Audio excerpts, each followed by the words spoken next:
Yo, yo, what's up, my great people out there? Oh, hold up. I gotta do the business. I always forget to do this. So let's do that. And then let's do this up. This is my fault again. Every time I do this, I forget to step. I gotta tell the computer to go live. If I don't do that, don't nothing happen, y'all.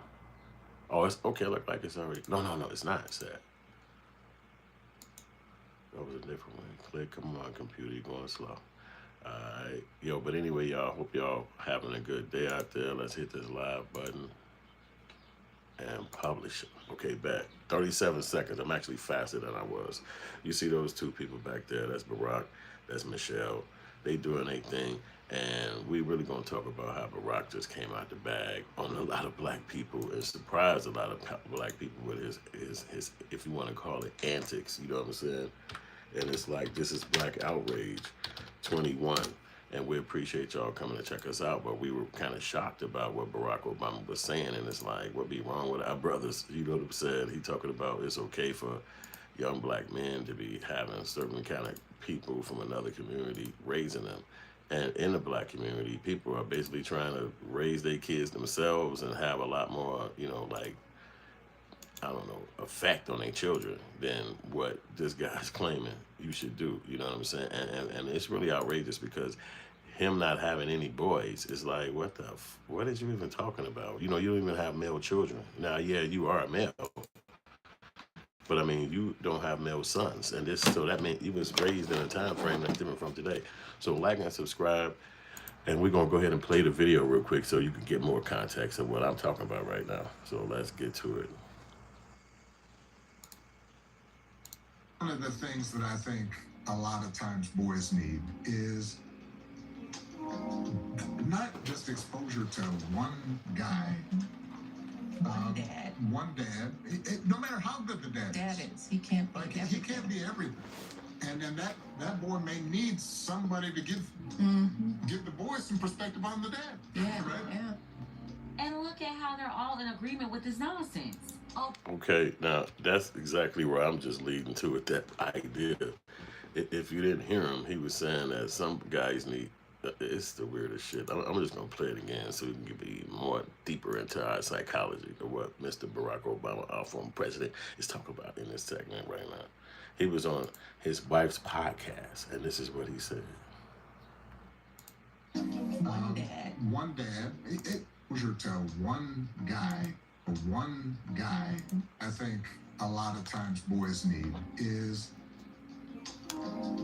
not just exposure to one guy, one dad. No matter how good the dad is, he can't be everything. He can't be everything. And then that boy may need somebody to give the boy some perspective on the dad. Yeah, right? Yeah. And that's weirdo shit because as you're raising your son, you want to have all of the kind of, I don't want to say control, but I want to say leadership in his mind. You know, you want to be the leadership. You want to be the person who guides him. And to think that another dude should be stepped up into the guy's life because of the mentality that you might not be a perfect dad, you might have flaws, it might be something about you that's not perfect. And this guy's conveying that it should be another dad around to give your son guidance. And that's sick. That's so sick because this is the idea that you trust in some stranger with your child. You don't know what the person got going on in their mind or deep in their psychology, but you're talking about some trust your child with this person. It's like, what the fuck is Barack talking about? But I guess, you know, he got his own way of thinking, and we're supposed to go with it, but it's delusional, if you ask me. So let's go back to what they saying in the interview real quick. Let's get his wife to talking, what they got going on. Let's get past this little conversation real quick so he can get back talking. All right, here we go again. Father isn't enough. He's saying to raise boys, you have to have multiple men brought around this boy child and disrespect them. At a time when I had... You need to bring around your boys. One of the most valuable things I learned as a guy was I had a gay professor in college. At a time when openly gay folks still weren't out of line. Who became one of my favorite professors and was a great guy and would call me out when I started saying stuff that was ignorant.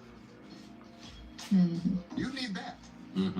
to show empathy and kindness. And by the way, you need that person in your friend group so that if you then have a boy who's gay or non-binary or what have you, they have somebody that they can go, okay, I'm not alone in this. So as I was saying, the guy is completely delusional.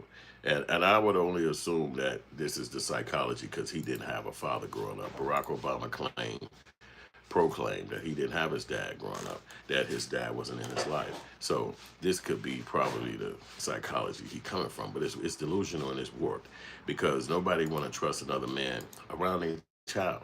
Let's get back to the combo.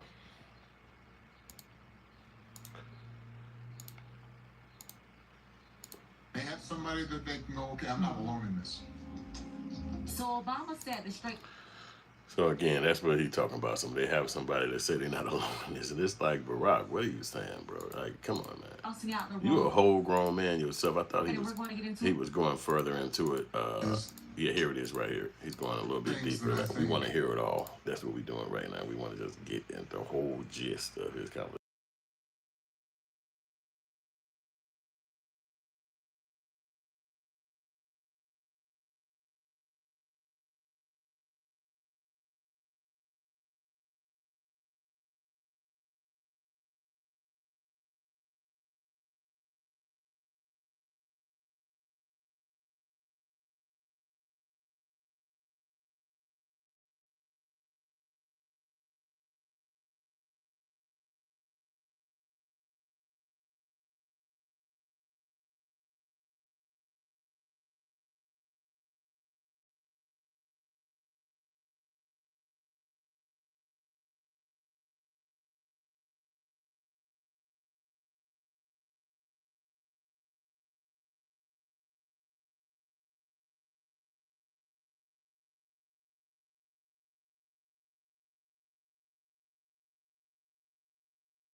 I got no audio. I was muted for 6 fucking minutes. I just realized that. Be some dumb shit going on. But let's start over. I got no audio. Sometimes I don't check it all the way, but we're going to keep going. I'll probably clip out that first 6 minutes, but here we go again. Your boy, Barack, tweaking out here, talking about black men shouldn't be the leader of their own homes and shit like this. Like, it's really weird what the bro saying. And it's just sad, though, because as a leader of the black community, at one point, now you see his mental psychology, and it's warped. And it's like you would expect him to have a lot more leadership mindset, but he don't. He basically is trying to, they call that caping. He wants to fit in with the white structure, and he want to say the right things so that they'll let him in their cliques and shit like that, and continuously, like forevermore, so he don't mind who he throw under the bus. So most times when those people are talking, he talking about black people. Who else is finna listen to Barack Obama talk about their kids or have an opinion about their children? No other culture is gonna do that. You know what I'm saying? So he was the black president, you want to call it, and that's all he got to do is tell us about how we need to be having some gay professor teach us life. You know what I'm saying? So it's like, come on, Barack. You know what I'm saying? You got to be a little bit better than that, my bro. But it's hard though because those guys be coming from another vantage point, and it's not the vantage point that we come from as black people. You know what I'm saying? So it's like I had to talk about it because it's like it kind of pisses you off because, these messages go out to so many people. And then a lot of people don't really have dads. You know what I'm saying? They wasn't probably even had a dad, wasn't raised by a dad. So then you hear somebody like him who had all this respect and everybody showed him so much admiration. And this is what he talking about. And it's like, wait, what about my dad? My dad raised us. We had more than one brother and sister. Like, dad was in the house. He wasn't gone. And I couldn't imagine being a 50-year-old man and some gay person with somebody who helped raise me. That's sick. It's not even something you could even fathom as a conversational thought. It's actually sick. And it's like, what the fuck is Barack talking about? But you know what he talking about. He want to fit in with them people on the other side who he get money from, who he sit in the rooms with, who he get conveyance from. They stay cool with each other and all that shit. And like I said, some kind of African American humans like that, they don't care who they throw under the bus. Even if it's you, even if it's their family, they don't give a damn. because they want to be down with a certain amount of people and a certain crew and a certain community, and it's going to be like that for them. But as us, as people who actually are the people who they talking to, you got to use discernment, and you got to look at them people as mental cases that they are. You know what I'm saying? Maybe he didn't have a father or something like that, but if you're talking about some stranger at a damn university could be your friend or talk to you or have some kind of conversation with you regarding your success or your future, and you do that, then that means he probably was already touching you in some kind of weird place that you wasn't too uncomfortable with being touched at. You know what I'm saying? Because it's like, what the fuck would a professor be able to tell you in any kind of capacity except the fucking paperwork and homework? You talking about this dude has some kind of personal relationship with you, nigga? That's your business. But that don't mean the rest of the fucking country need to do that dumb, goofy ass shit, man. It's dumb. Let's let this lame dude talk about it again so you can know what it is, man. So you ain't gotta have, I ain't gotta lead your brain. You know what I'm saying? Bro, Trump took my mama Medicaid. That's crazy, man. We're gonna slap Trump for that. Let's go back to Obama go. And that's one of the things. What was set to the chase? One way. And that's one of the things that I think a lot of times boys need is not just exposure to one guy. One dad. One dad. No matter how good the dad Dad is. He can't be Like, he everything. can't be everything. Barack, what? Why? It's like there's an agenda to eradicate masculine men. What is this war against men? I just can't understand it. Why does a straight man need to confide in a feminine man for anything? Exactly. If a straight man is doing this with a gay man, then he's not a straight man. He's a gay man too. That dude is so convoluted with his message, but I almost think he's like a shock jock now. Barack Obama. I almost think he says things so he can get a rise out of people. He can get people thinking or talking about him because he knows that that's crazy. If you're a basketball player, if you're a football player, if you're a math guy, if you're a person that loves long division with balls, if you're a person that like fucking science, you're not going to look at another human's sexual orientation as somebody who is involved in your life. You're going to look at that person as a man or a woman. And what they do for you is going to be considered their actions, not necessarily what they do at night, not what they do in their personal life, not what they do, how they dress, not if they hang out at certain clubs. So to think that a president could say something like that and we're supposed to look at that stuff as some kind of logical. You're dumb. Yo, what's up, DeLuca? And I say to myself, this is our president. What was this dude thinking? This is why a person like Trump could be in there and win and control things, because he come from a man perspective. Period. It don't matter if he right, wrong, if his politics is good, if his politics is bad. It don't matter if he got the right idea, if he's smart, if he's slow. But he come from a man perspective. What's the country ran by? A bunch of men. What's the world ran by? A bunch of men. What's every war considered and controlled through? A bunch of men. So to try to have a person say to you as a child, you're young, you're 15, you're 14, you're 11, and somebody come and say to you, what's you going through? Man, I'm just having stress, man. I need a dad. I miss my father. Or I want to talk to somebody, but I don't really know how to trust nobody. Do you have any gay friends? Do you got any gay uncles? Do you got any gay nephews? Like, what the fuck are you even talking about? Why are you even asking me something like that? But that's the psychology of a person like that who probably is like that. See, Barack Obama is more revealing than anything else. When he was in those Harvard back doors, when he was in those buildings back as a kid and he wasn't around masculine dudes smacking the shit out of him, making him fight back, grabbing him by his ears, holding him down like you goofy, and he's sitting back like, man, I got to fight this dude. But none of this thing happened to him. He get to move through life smooth. Nobody, he ain't probably got to do diamond push-ups, no pull-ups. He ain't got to jump over cars. He ain't got to jump over trucks. He ain't got to run up on the train tracks. None of these things is something that he had to do growing up. He could just shoot from out, three-pointer from a distance. Now, how the fuck you ain't dunking? Nigga, you 6'3". You supposed to be in dunk for us 4-5 times. Like, the president can dunk. Boom. The president can dunk. Boom. No, you ain't doing none of that. So it's showing that the femininity in him is just overflowing, as they would call it. Like, he can't even hide it. Like, you got a whole chick right there, a whole woman, and you talking about some man need to be around your kid that's gonna be a gay person. Like, dude, you so warped in the head. It's crazy. But let's let one of these other people talk, and I'll shut up for a few seconds. Man, you done lost your mother mind.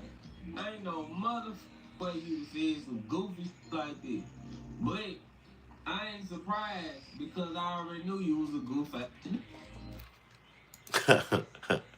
And that's a perfect example of how the community feel when the goofy start talking.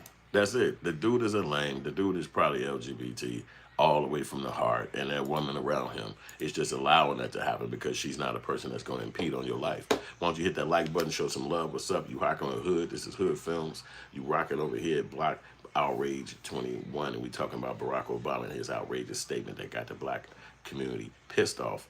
We hate that type of conversation because it's too much of what we already got to accomplish in our world than have somebody who we chose to be the president trying to give us the information about how fast it is to be gay if you take his route. The dude is a mental case. He don't even have a son. You imagine a person without a son telling you how to raise a son. I got 3 sons. So why would I listen to this goofy?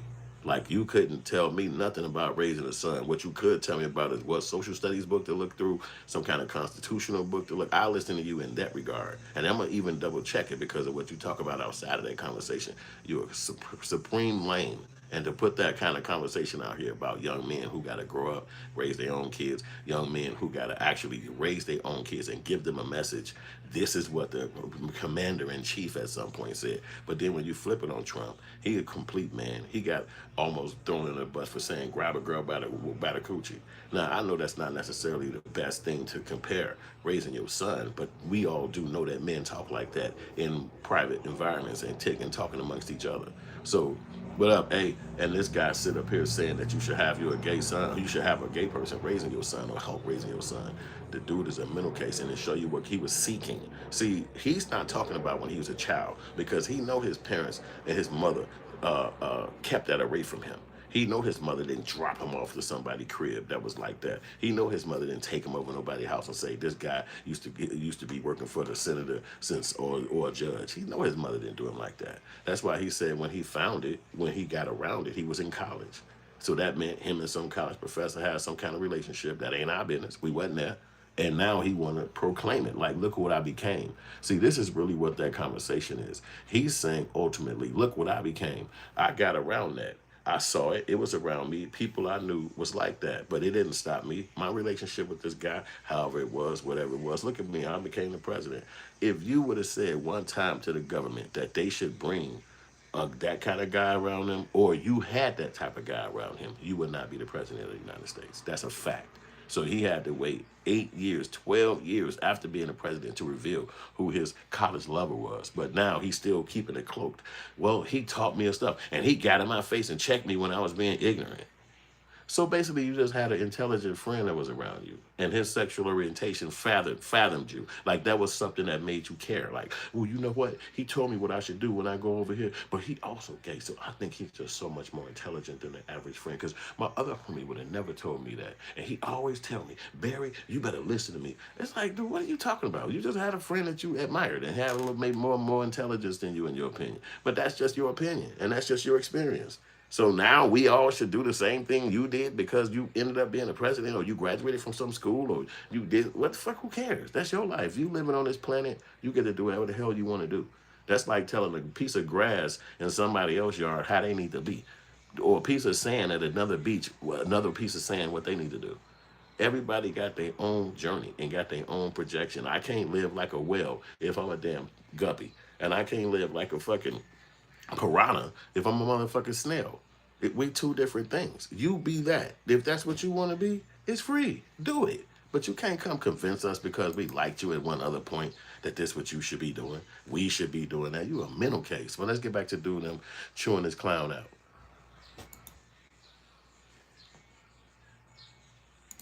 It's like people been saying this for years. Barack Obama is in the news again because he was on Michelle Obama's podcast and he said that he thinks all boys need more than their fathers as role models. He said that he thinks that all boys need a gay role model because that's what he had growing up. Now, am I surprised he said that? No, because he is America's first gay president, and that has been editorialized. But I want to challenge Barack Obama. Since you are the Democrats' favorite black president, and you say you're from the hood, I challenge you to go to the most dangerous projects Where you know there are not many fathers because they were locked up under Reagan, Clinton, and Biden, and say some like that. I double dare you. So Barack Obama was on Michelle Obama's podcast. And so we got the black community completely outraged over this mental case that this guy is exuding to the world, who used to be a leader. Definitely hit that like button. Definitely share the message. We want the message to get out there about a goofy like our ex-president not showcasing manhood today. 12, 14 years later, we see that Trump was way more gangster, way more forthright, way more didn't give a F. But now we see somebody like this guy. This is the opposite of Trump. Hey, you know what you should have? You should have a gay role model. This is the opposite of Trump. Now, he never said he had this when he was a kid. He said you should have that for your kid. If you listen to the video, he says, I had mine in college. Well, we all know that by the time you get to college, you're 18, maybe 19. Some people be 16, but most people be 20, 19, 22. You waited till you was in the middle idea of knowledge. You was a little bit older, and then you found somebody gay in your life. That's your choice. But you're telling us that we should raise our children at 11 and 14 and 7 and tell them that we should go ahead and make you, come on. What's wrong with this, man? You cannot. And I went to D.C. to film this clown. And it's so funny how God worked. We flew all the way to D.C. We drove all the way to the place. We parked amongst thousands of cars. We stood outside probably about 14 hours, and this probably was about 0 degrees. So we went out there at 12 in the afternoon. No, we went out there at 1 in the morning, and they didn't open the place where you can go in to see the president till like 12 in the afternoon. And then it took about another 2 or 3 hours for him to physically walk down the little path, right?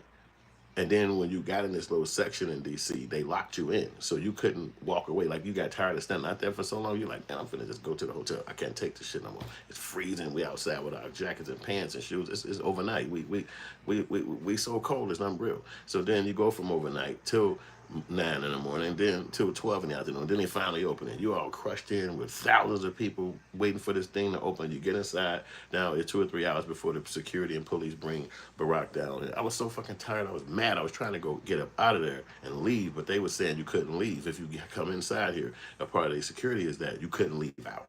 And that was it. So it's like, what? So you were stuck in there. Like, and then they knew they had trapped us in there. So they was like, yo, it's free hot dogs over here and shit like that. You and this motherfucker like, I can't believe I'm going to go see the fucking president. I've been standing physically just outside under the sky for 16 fucking hours. And there's helicopters and shit flying around. It was ridiculous. I hated that shit.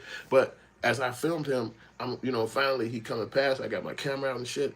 And motherfuckers, when I looked at the footage, when I got back, motherfuckers' arms was in the way of my footage. Like people, yay, and shit. I couldn't even fucking see him. And he was right there in front of me. And I was so fucking perturbed. I was like, God damn. And then I go back to the hotel. I'm looking at the footage with my homie. And this motherfucker walking past. And no, I can't even see him. And guess who fucking arm was in front of the fucking footage? My homie, who I'm with. We ended up, at the moment, he just ended up going crazy. Like, everybody was going crazy, and I fucking didn't get the footage. And I was like, God damn. I'm so fucking glad today that I didn't get that footage, because this guy's not worth a memory. This guy's got a mental case, and he wants other people to be like him, and they're using the fact that he might have became the president, or he might have became a senator, or he might have became a person who went to Harvard as somebody who we should follow with some kind of aptitude. I think you'll be better off following Flavor Flav. I think Barack Obama and Flavor Flav have equal aptitude in psychology and mental aptitude. And I think that you'll be better off following Flavor Flav. He used to say, I'm clocking it. You get you a big old clock, you walk around, and you be free mentally, instead of walking into a prison where you just want to be down with these humans over here who ain't even black. You can't wait to be down, but we can understand somebody like him want to be down with a crew of folks that's not black. His mother wasn't black. So it's like every Christmas and every Thanksgiving, he don't see a black lady in there cooking macaroni and shit, making fucking black-eyed peas and washing greens and shit. He don't see that. That now he see raisins inside the fucking potato salad. He see unseasoned chicken. You understand what I'm saying? This is what he's known all of his life. He's probably just now fucking getting some spicy chicken or different flavor chicken with some fucking lemon pepper. He just now getting that shit. He calling Rick Ross like, send me some more. I ain't never fucking had this shit growing up, you know. But he's not used to the community. That's why when he go and get the message from his constituency, not a constituency, but his team of people that's gonna tell him what the fuck he need to say. He go out there and he convey the message. Tell them they need to get some, because there's too much toxic masculinity in the black community. Tell them now, how could it be toxic masculinity in the black community when you see white people with big old guns hunting? You see white people sitting on BMX bikes flying in the fucking sky. You see white people literally put on the Olympics, literally. Where it's nothing but sports, it's nothing but all the countries coming in there competing. They literally own the NFL. They literally own the NBA. They literally own the hockey shit. So when is this toxic masculinity? It's like this is the people of the culture of America that black people just trying to fit within. So you saying you want to come through the neighborhood with a hood at where black people be and tap you on your shoulder and say, toxic, toxic, toxic, you're okay. And then it's cats, oh, me? Okay, cool. You get to go to Atlanta or you get to go to Morehouse University. Really? Okay, perfect. My life is better. It's ridiculous. Hey, Money, the sound. So you can't go through that right now, but let's get back to the joint. And he said that boys need gay men in their lives. What the f is he talking about? The word need is a strong word, bro.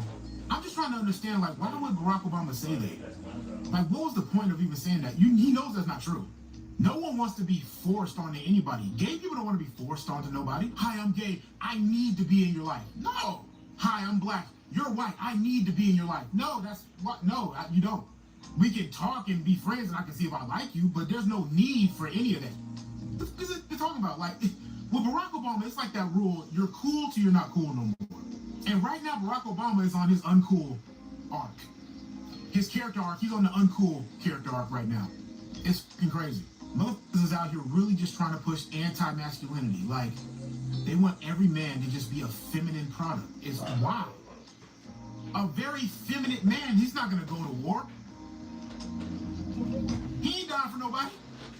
He'll be like, that, I need to go get my nails done. He's not gonna do any of that. He's not gonna go to war. Masculine men are the one who built this goddamn society. They built America. They go to war and they die in a ditch. I don't understand this massive push to end masculinity in America, in the Western society. Why? Wait, if you were locked up in Illinois juvie at Cook County... Hey, we rock. Hey, sexiest bowler.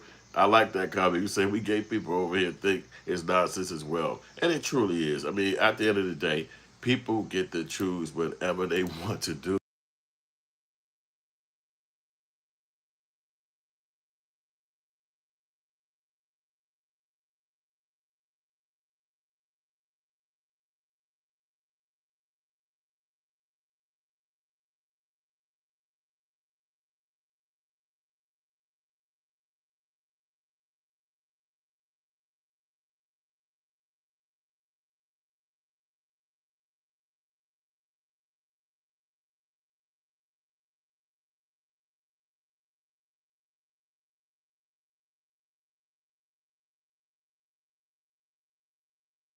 Somehow, thanks for telling me that, bro.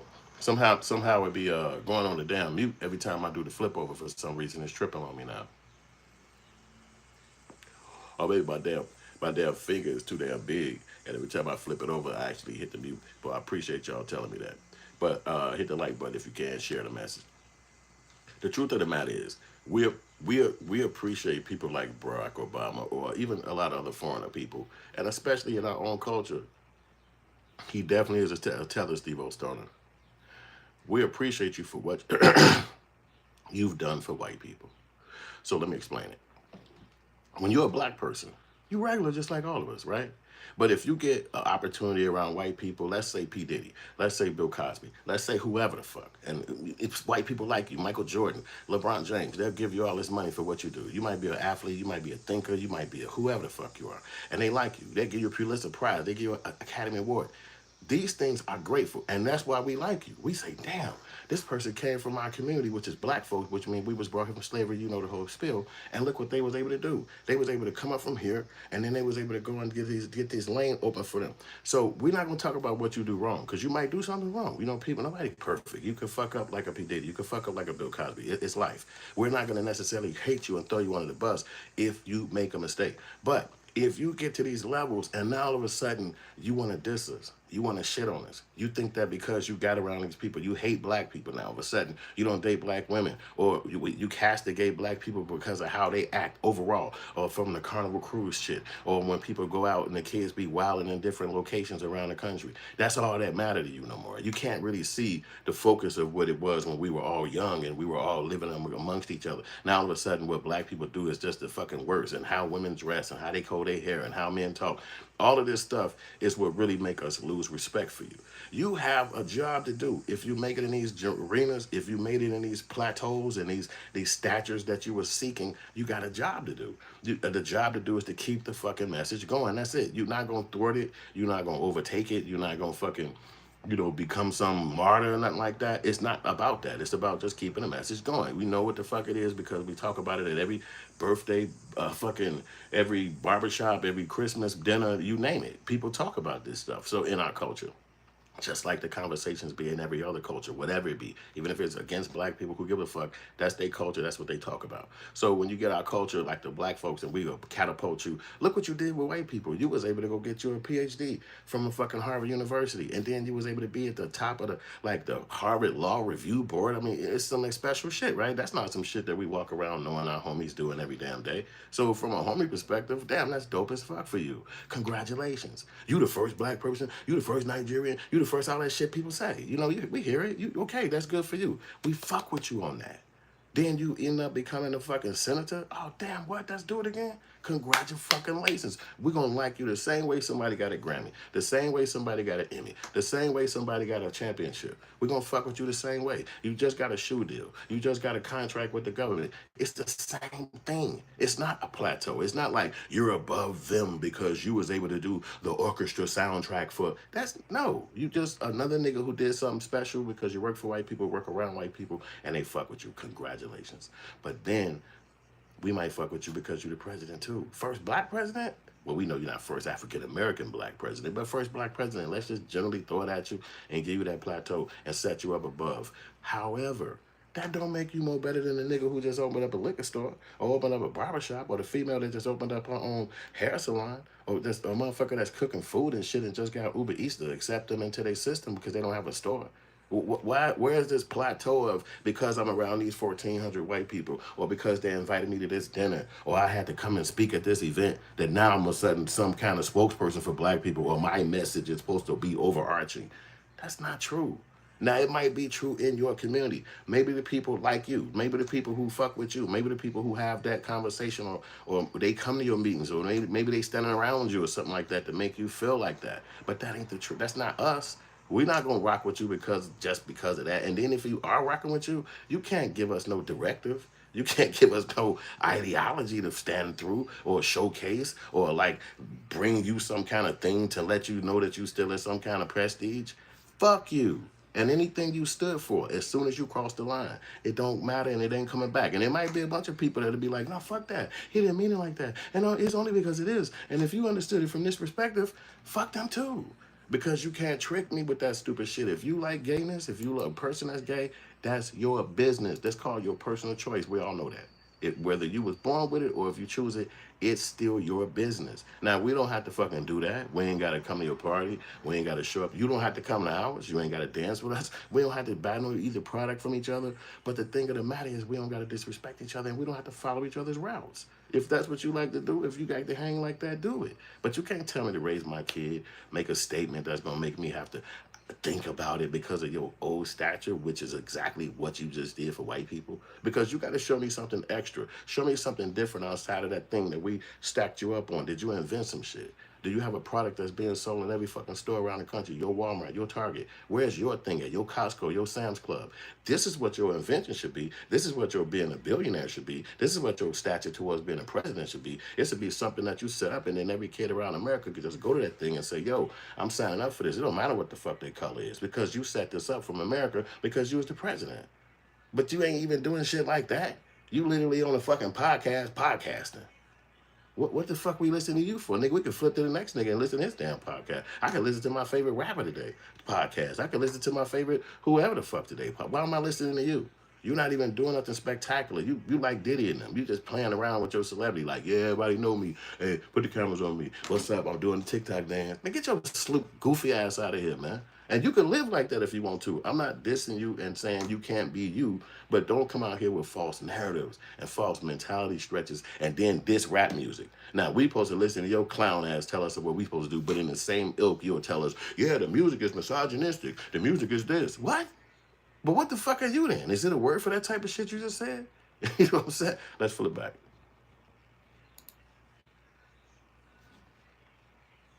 And not only are they pushing the agenda here in America, they're trying to force the same agenda on the rest of the world. We already know America stay jumping in somebody's war, but this strategy is poor because when it's time to fight and you look around, well, who's supposed to fight? And it's not just the LGBT. They have successfully weakened the male population in general. The young. I just watched a clip of Barack Obama saying that boys need a gay father figure in their life or a gay male figure in their life. And Barack Obama, what you got going on, man? No, they don't. Gay is a sexual act. It's what you do in your bedroom. What you do in your bedroom has nothing to do with your personality and your character. Obama said what? Huh? Nah, see, now I gotta call my mom and pops, man. I've been trying to tell them folks about Obama, but they gonna have to hear me this time. Obama said boys need to have more exposure than just from their father. Their father can't be everything to them. They need to have a friend, a boy, that swing the other way to teach them sympathy and empathy. Brother, I ain't never heard something as dumb as that in a day of my life. Cause you telling me I'm a father. So one, I'm all my son needs from a father figure perspective. So telling fathers out here that your young boy, your son, need to have other dudes in his life to teach him stuff is crazy already. Exactly, that was already wild disrespectful. Telling a father that him being active in his son's life isn't enough. He should have other men around, specifically a gay man, to teach his son. Teach his son what? To be gay? Qualified to step. That just show you ultimately where Barack Obama's mind has been all these decades and time that he's been up there, but he didn't have it where he could actually say that. You know what I'm saying? He couldn't actually say that because of how it's gonna look. And I just think that on a manhood perspective, he should feel bogus for that. You know, because again, you're talking to people who have children and sons, and you don't have a son. So now that's gonna look crazy already because, you know, again, it's just like you got a mechanic shop where you fix cars and then somebody come in there and they're a real estate agent and they got all these ideas about how you should fix up your damn car shop. And you're in there like, I appreciate that. I know you know about buildings and homes and real estate, but, you know, I'm a mechanic. I know what shit need to be in here. And they like, no, you don't understand. Let me show you. Look, see, that's your stupid ass. You just don't know. And you sitting back like, what the fuck? You got to just let him have his little talk and say, but it's like, you're not respecting what I do or who I am. And that's what Barack Obama is. It's men in this world that train the children who become the soldiers. It's men in this world who train the kids who become the senators.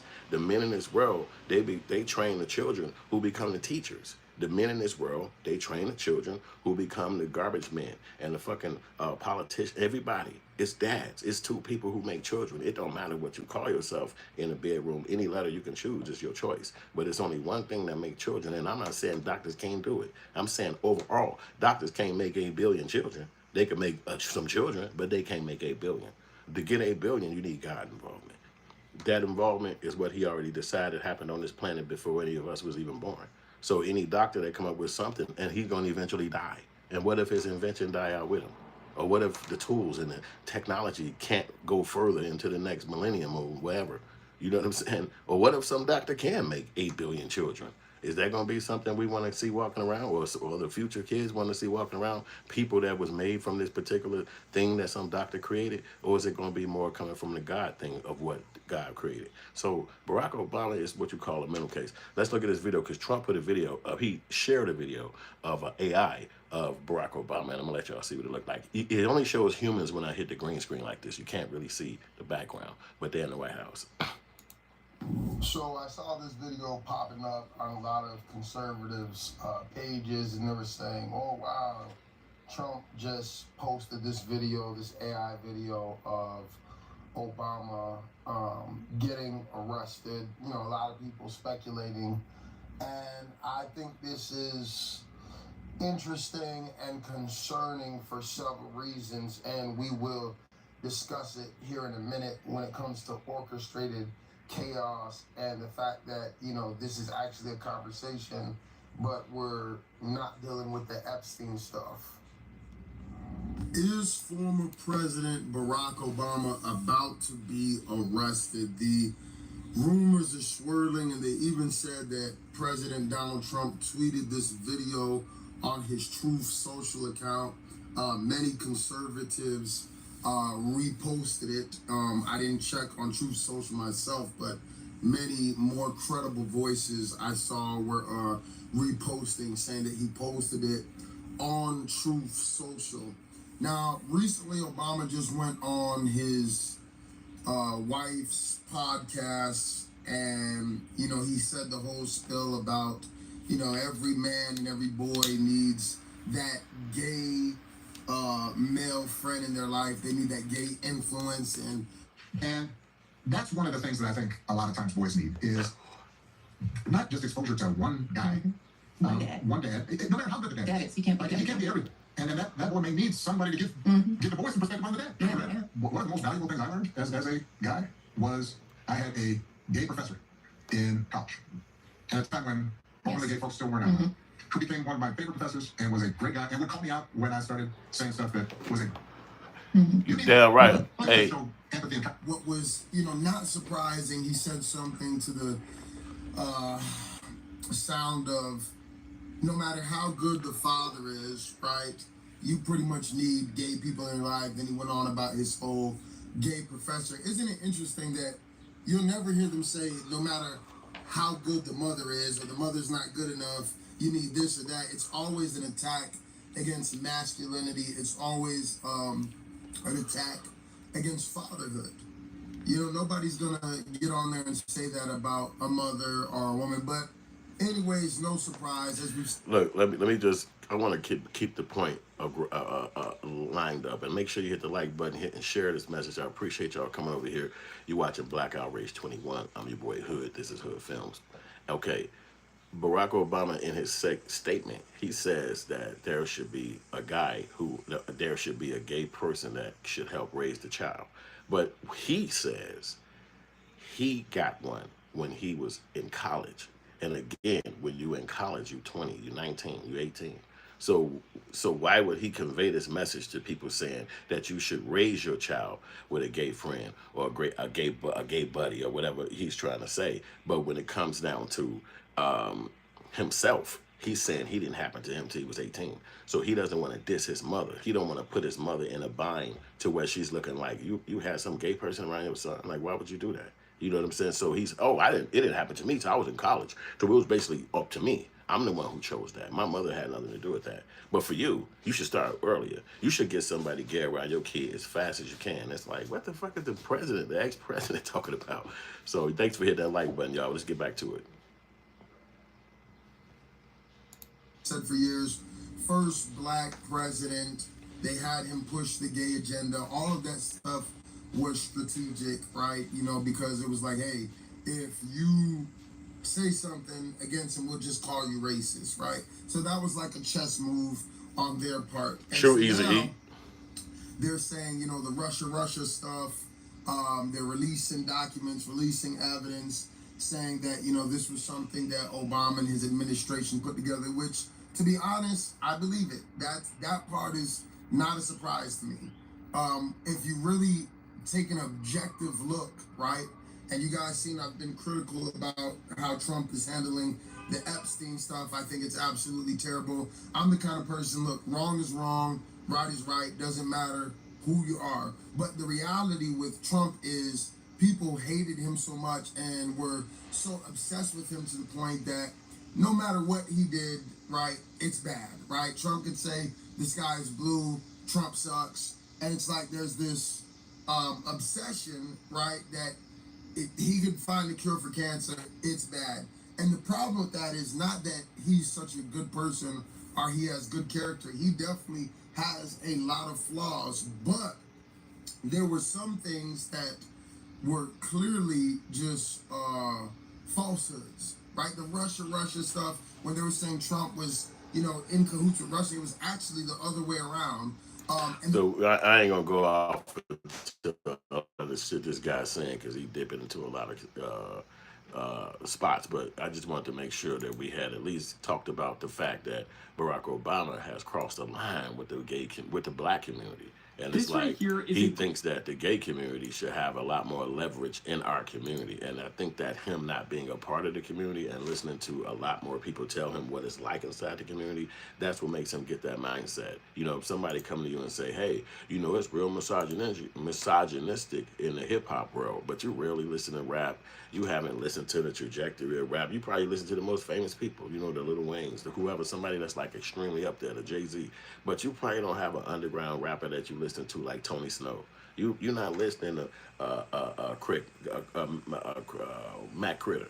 You know these younger guys that's of the today. You know, not saying that you have to, not saying that those particular humans is what you would particularly like, but it's not like you're following the growth of hip hop from Wu-Tang Clan. Then what happened next in the next genre era? Then what happened next in the next genre era? You just went ahead and just said, okay, who on the radio? That's my guy. Who on the sound? I like that girl. And there's nothing wrong with that. But then when somebody come and tell you this stuff that you're not really a part of, you just gonna rock with it and say, you know what?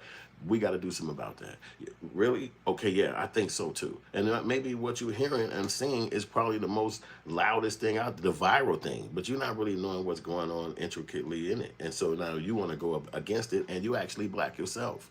But all these other things that exist, let's say the BMX riders, and that maybe they getting contracts that ain't right, or maybe the place that they renting and shit is probably not up to some kind of standard. You don't give a fuck about shit like that. Not saying you should, particularly that particular point. I'm saying that as an example, but I'm saying it's so much more stuff you could be concerned with. But it's like, hey, let's tear down the black dudes. Let's tear down the black community. You know what? I'm going to be the police of that because ultimately they listen to me. And it's like, what's wrong with this clown, man? Let's see what they got to say right here. Anton Daniels, it's this guy's show. Struggle for them at times to just be like, no, Michelle, like at one point she was like, you know, we need to steer, I think we need to let sports go.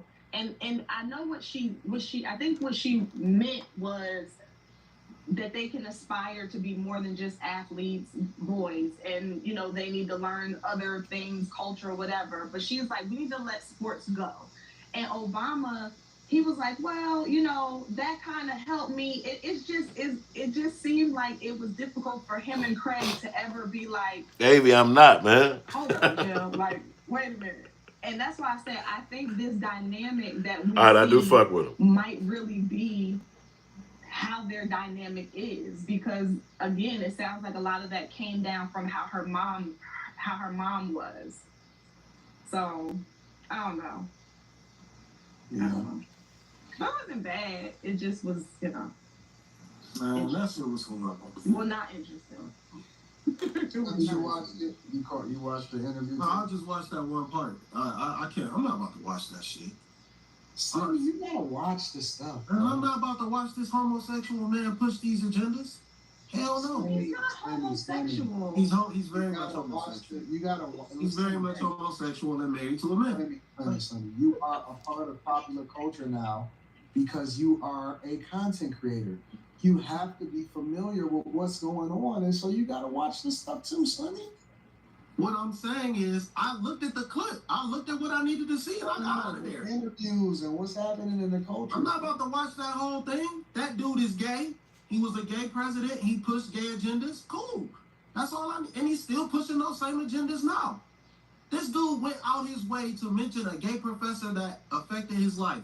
Come on now, like, what are we talking about? He also, Slimmy, you know what he also Going based off of what Carrie says, you didn't get the context yourself. I watched that part. That's the part that I was talking about. I had nothing to do with Carrie. That's the part that I watched.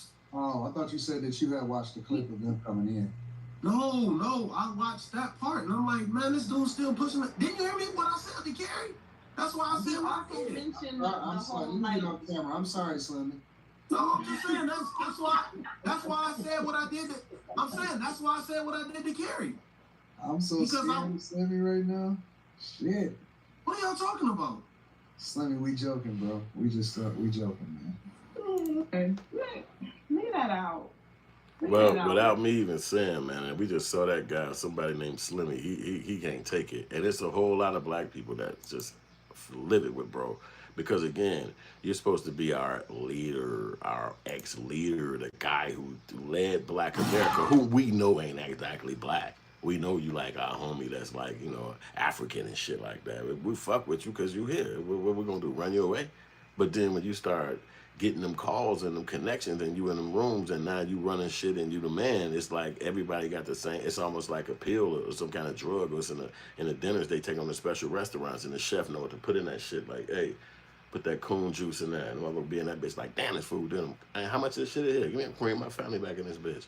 It's like they don't see it no more. It's like, what the fuck? What is that gonna help a kid or a young man or a young guy raising his kid and he in the hood and he broke and he just wanna get the fuck out? And he just like, man, the president, everybody tell me, Barack Obama. And then he got to start looking at you and saying, you know, well, that guy is, you know, he is smart. He get me married. He got his daughter. He got his kids. And now this the message you giving him when his mind is impressionable. He 22.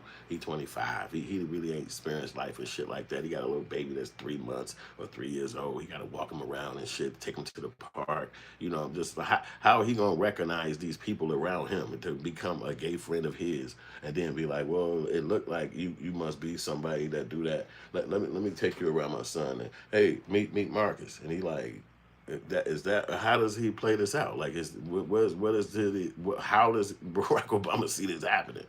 Or is it only supposed to happen in an idea? Because you see, what he said is he didn't get it until he was 18. So that's the kind of time frame in your life when you make grown people decisions. You can go to the army. You could buy cigarettes some places. You can just move out your parents' house. You can get your own apartment. You know, it's a lot of stuff you can do at that age. You know what I'm saying? You can want to be a truck driver. You could travel across the country now. They ain't gonna pull you over and be like, what the hell are you doing out here driving this big ass truck? So you're 18. So this could be the point in your life where you be like, I'm ready to explore. I'm ready to find out what it is. You know, everybody around here look like this and act like that. I guess I could try to see what the hell they doing. Ain't nobody around me from my neighborhood. I'm over here at Harvard. Don't nobody see me. I'm over here solo. So this might be for you. But when you a kid or you a young man with your child, you trying to survive. You trying to get a job. You trying to eat food. You ain't even thinking about none of this other stuff. You know what I'm saying? So when you see a brother talking like that and being like that, it kind of shock you a little bit. And it really tells you his mental aptitude. Because think about this. We understand this too.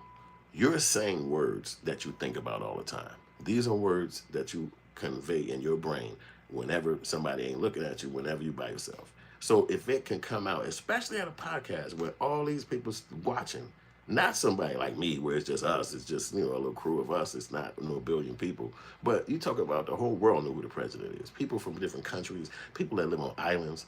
You know, you actually said this to them, and this is what they supposed to start looking at and saying, yeah, you know what? I think that might be, forget how to survive, forget get a job, and then think about it too. Now you're telling people to be susceptible at jobs. On one end, if a person disrespects you, like the Diddy or whoever, they go to jail for this now. But you're saying the person could come in there and say, well, maybe your disrespect mean that I'm supposed to see you as an accepted person now and then bring you around my kid. Like, where's the self-respect? They'll be like, no, what my granny told me, what my father told me, what my mama told me, that's who I am today. I'm not finna go get this job or get this opportunity or work at this place. I'm at this school. And now all of a sudden what Barack Obama said to me seems like something should be logical in my lifestyle. Like, you know what? You know, now that I'm here, I could kind of see what he was saying. Like, what is this dude doing? Come on. Mental case, bro. Mental case. And supposed to be the leader. But Trump crazy. What the fuck?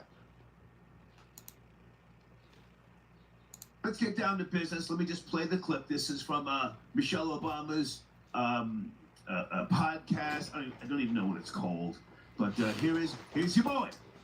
Here's your king. And that's one of the things that I think a lot of times boys need is not just exposure to one guy. One dad. One dad. No matter how good the dad is. He can't be like, everything. he can't be everything. And then that boy may need somebody to give the boy some perspective on the dad. Yeah, right? yeah. One of the most valuable things I learned as a guy was I had a gay professor in college. Oh no. At a time when openly gay folks still weren't out of line. Who became one of my favorite professors and was a great guy and would call me out when I started saying stuff that was ignorant. You need that to show empathy and kindness. And by the way, you need that person in your friend group so that if you then have a boy who's gay or non-binary or what have you, they have somebody that they can go, okay, I'm not alone in this. Yeah. Right. So. Well, you keep hearing it for yourself. It's not like I'm adding anything to this. You hear Barack Obama saying it directly from the horse's mouth. He's on his wife's podcast. And on such a podcast, he determined that this is what he needed to be saying to the people so that they could look at him as some kind of leader or he still got great information to project. And I disagree. I'm going to play it for us again so everybody who keep coming in late or didn't get a chance to see it or hear it, you can hear it right from the horse's mouth because that's the best way of knowing what goes on. It's no use in hearing it from somebody else and you're not really capturing what he got to say. Because what he got to say make a lot of people mad. And it's not to say that he's, we hate him, but it's to say that he's not using his leadership in a level that we can continue to follow. And I want you guys to like, share, show me some love, hit buttons, do all that stuff, make it happen on here so the algorithm keep rocking us. That's one of the things that I think a lot of times boys need is not just exposure to one guy. One dad. One dad. No matter how good the dad is. He can't be like, everything. he can't be everything. And then that boy may need somebody to give the boy some perspective on the dad. Yeah, right? yeah. One of the most valuable things I learned as a guy was I had a gay professor in college. Oh no. At a time when openly gay folks still weren't out of line. Who became one of my favorite professors and was a great guy and would call me out when I started saying stuff that was ignorant. You need that to show empathy and kindness. And by the way, you need that person in your friend group so that if you then have a boy who's gay or non-binary or what have you, they have somebody that they can go, okay, I'm not alone in this. Yeah. Right? So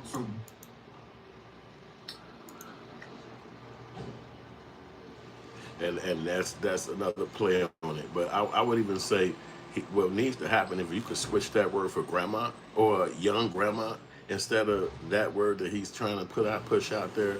I would say a young grandma. You know how grandma must be like 38, 39. Switch that word for young grandma. And don't let him tell you, because that if it's just as out of whack. It's just as crazy. It's just as bewildering. It's like, let's just say young grandma, she 34, and she got a baby, and her baby just had a baby. And that's gonna be your buddy. She gonna kick it with you from now on. She keep bringing a grandbaby with her because her baby keep dropping a baby on her, like her mother did her. So it's like, hey, every time she with y'all, she got the baby, and it's the baby little like, hey, grandma, I want ice cream. The baby ain't even talking sometimes. Y'all gotta push the cart. She tired, so some of y'all gotta push the cart with her. This y'all crew. This who you gonna have be around your kid. Let's just switch it up. Switch it up to anybody else. You know what I'm saying? Switch it up to your drunk uncle. Because what the dude has said is mental is beyond approach, and it's like nobody in the black community is letting that rock out. Nobody is feeling that. Nobody is rocking with that. I'm gonna let Troy Terrain, the guy who video we on, let him say what he got to say about it. Should I play it again? Just one more time. Listen intensely and listen to Michelle Obama. Amping up the set. And that's one of the things that I think a lot of times boys need is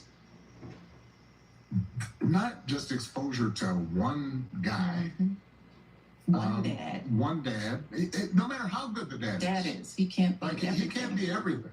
And then that boy may need somebody to give the boy some perspective on the dad. Yeah. Right? What up, Candy? One of the most valuable things I learned as a guy Stop playing, hey. was I had a gay professor in college at a time when openly gay folks still weren't out of line, who became one of my favorite professors and was a great guy and would call me out when I started saying stuff that was ignorant.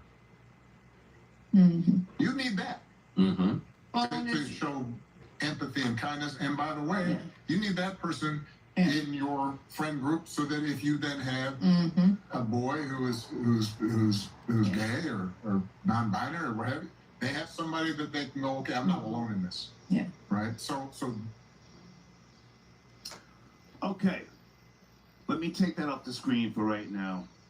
I'm not going to kick the guys back in just yet because you may see things differently. Some of you who, grew up with just a mother, maybe there was a gay older man in your life, and there's nothing wrong with having gay friends, gay family. You've heard me say on multiple occasions, I have friends who just happen to be gay. They're not my gay friends. They're my friends who just happen to be gay. Good people. Hey there, good evening. Please watch the language. Barack Obama, did you hear what he said? Did you see the video? 231. Hey, what's up? Hey, what's up, Star? Yeah, I saw the video that what you just played. Okay. But Star, I think you're reaching kinda. Okay. That's not. I heard him say a young man needs multiple men. He said boys, sir. Sir. He said boys. He said boys. Boys.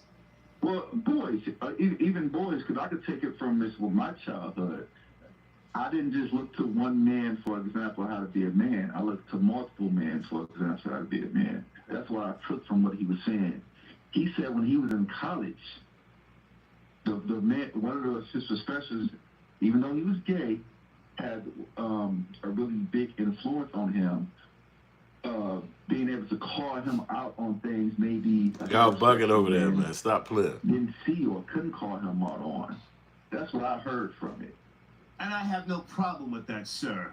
But I'm not reaching. I'm speaking what I know to be a problem in America. I don't know how old you are, but all that, adult males, with young boys, that's pederasty, pedophilia. There's organizations that promote that type of love relationship. Bam. Bow, bow, bow, bow. We're going to hit Star.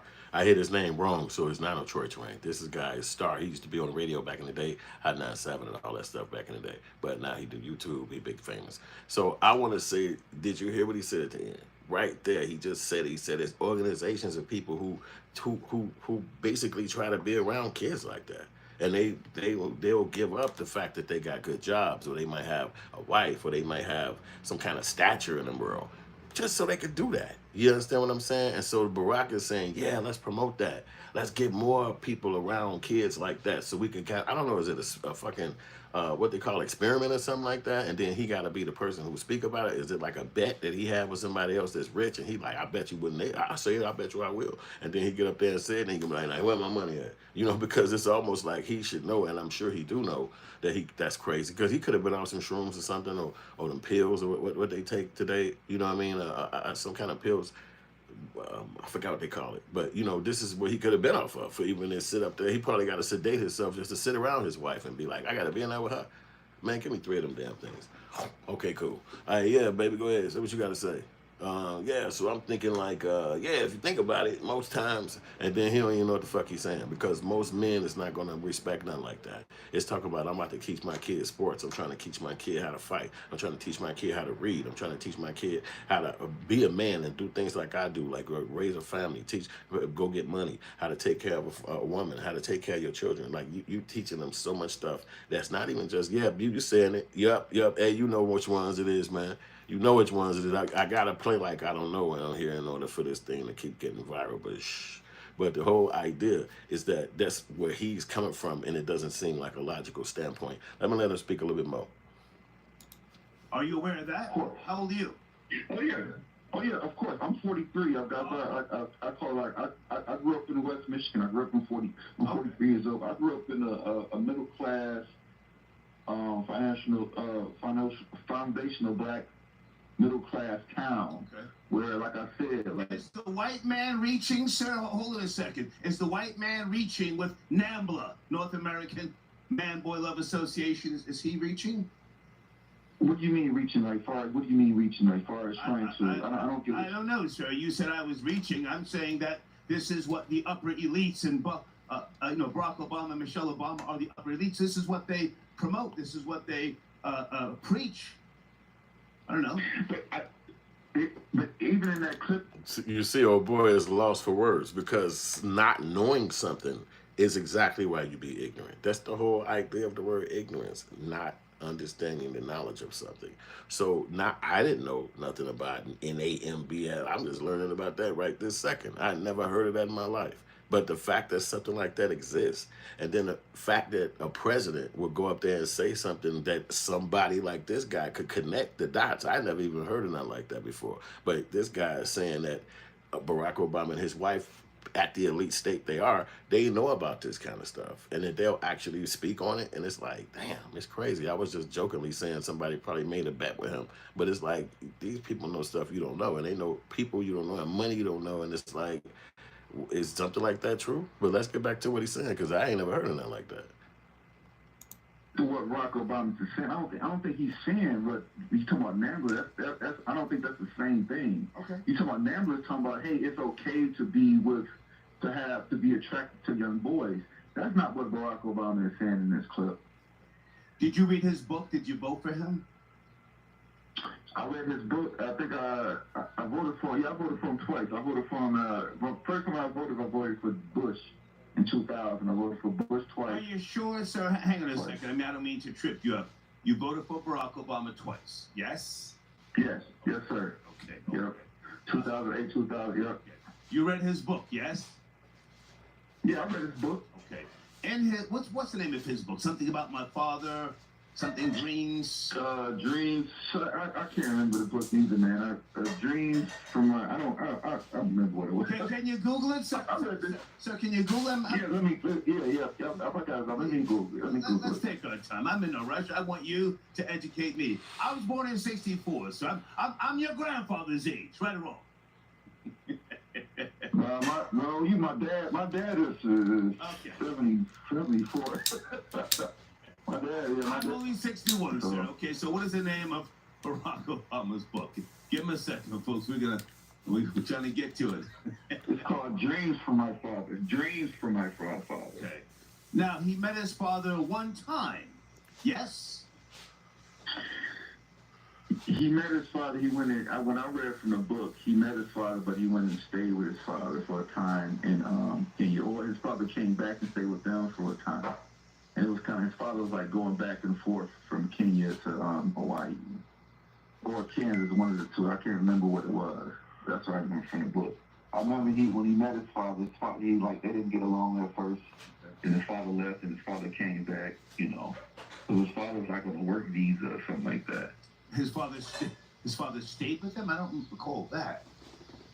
Yeah, that's what I remember. So he like for like a week, 2 weeks. That's what he said in the book. He didn't stay with him for like permanently, but like for a time being, because his father was in America on a work visa or something like that. In the book, Barack Obama spoke about was it heroin or coke, and he didn't like the dealer, so that's why he stopped purchasing. Was it heroin or coke? You remember? I don't think it. I thought it was marijuana. marijuana. He talked about marijuana. I don't remember him saying anything about heroin or coke. And I read the book twice. Sir, hold on a second, sir. I mean, I don't want to call you a liar and a nigger just yet. Let's look in the live chat. Okay, they're in the live chat saying it was powder, sir. Yes. If it was powder, I just remember in the book he talked about smoking marijuana. If it was powder, Star, you know how many books I didn't read since the last time I read that book? I finished my master's degree. I didn't. Salute. That was so long ago. Salute, sir. Salute. Okay. That was so long ago I read the book. Okay, so what he's saying is not that deep, and you yourself, you condone adult gay men relationships with young boys. You condone it. Can I say this? There seems to be something sinister about what we come to find out about our presidents for the last maybe 30 years. We come to find out things about Bill Clinton. I wouldn't be surprised if Barack Obama had some type of sinister, evil, sexual deviant behavior. We coming to find out things about Trump. Biden's been in there for a long. I think my belief is, in order to become president, you have to do some type of sinister, ritual, sexual deviant type behavior to be put in that position. All right, I'm gonna have to let the guy go on all that stupid shit right there. And the only reason why I'm saying that because I don't believe nothing like that. I believe that people get that from hard work, everything they had to do, obviously votes, everything else. It's a lot more shit than just being some person that people can convince to do stuff like, P. Diddy and the likes did. So I'm not gonna rock with that. But I will say that he, the guy is just another person on the earth that just can't believe it because, again, prestige. When a person gets to a certain level, and we bestow prestige on people. So as a group of all of us, we believe somebody like Barack should be held in high regard. And I think Barack plays with that. He dabbles with that. Instead of utilizing that to build a thing that doesn't exist today, like the Obamacare thing he came up with, he utilizes that to put out messages that's either deep-seated or they have some kind of like where's his podcast to convey furthermore what he's trying to say? Like where's his conversation, or where's his group of people or group of think tank that can continue to progress on his ideology? It's not there. So technically he's just saying some shit and then dipping. Like, hey man, you know what y'all should be doing? And then get out the way. And look, get around. I think all of y'all should do this and then go. Like, where the fuck you at? Come over here and keep pushing it, because he knows it's going to be so much pushback, and not just from guys like that, because that's why so many people in the world and in the community and the citizens, everybody get to vote, everybody get an opinion. So you might not want to have such a backlash come smack you up, but I guess what he did do, he was able to run up his wife's podcast. He was able to run up the views. There's a lot of people that might tune in now and be like, well, let me see what the hell he said, especially if he comes back on there. You understand what I'm saying? So it's a way that he kind of is like hustling. You know what I'm saying? He like, look, let me go ahead and say something. I know I've been wanting to say this for a long time, but I would never say this because da-da-da-da. But guess what I do? I say it on this podcast because everybody say what the hell they want to say on the podcast. And technically, it's just my opinion. I'm not necessarily in control. I'm not in power. I can have an opinion about something. Don't listen to what I'm saying. It's your fucking choice. You're free. You're not under I'm not your control. So do what you want to do. But if it was up to me, and if I had a message to say, this is what I would say. And so that's why it's something you can't listen to people all the time, but you can't kill the messenger either. You can't really kill the messenger and be like, that man he's sinister. You can't really do that because that's just his opinion. You have your own opinion and you have your own right, but you can look at him as a person that probably you shouldn't take more messages from and say, you know what, when that guy talks, I'm not listening. That's not somebody who I can get information from. He can't lead me. He can't give me stuff that I can utilize and push forward. My cousin used to say, some stuff be useless information. And that was what I would consider Barack Obama. you know, like Trump said, is fake news. I would say when I see Obama, I know he's bringing useless information. It's not going to, furthermore, he's not going to give you nothing to, you know, help you, you know, protect yourself or prepare for some kind of doom or anything that you might think is happening. If it's a fucking comet coming and shit that maybe you should duck and what you should do, protect yourself. If he get on TV and starts saying some shit, I got to cut away from him. Like, no, this is a clown. Okay, let's let this lady talk. And then I'm like, okay, this is what I should do. Thank you. But if he get on there and start talking, I know whatever he's saying is to try to, maybe they got a bunch of group of people that say, we need them to do this. And if we can get them in this little circle right here, make sure you go tell them, here, I do it. You know what I'm saying? Like, he not signing up to give us no information to help us and shit like that. That's just how he is. And there's people who think like that about Trump. I'm not saying he better or he got some kind of, you know, whatever. I'm just saying that compared to them, this guy's left field. And he showcased that as the fucking president. 8 years and he didn't even do nothing for his own people. Yeah, man. You would listen to Obama if he was a BMX rider. Now, when he pop out at the BMX Olympics and shit with a motherfucking Red Bull, you gonna think I'm crazy. Everybody gonna say, Unc, you knew the whole motherfucking time. Now, I can't believe I just called myself Unc, even though I'm older than a lot of you motherfuckers. I mean, I could be wrong. Sir, you didn't answer the question. Or do you condone relationships with... No, I don't condone. Hang on. Adult male homosexuals with young boys. That's what Barack Obama is saying, for guidance. He and Michelle. Did you hear Michelle? She said, your father just can't be the only one. That's what they said, sir. Right.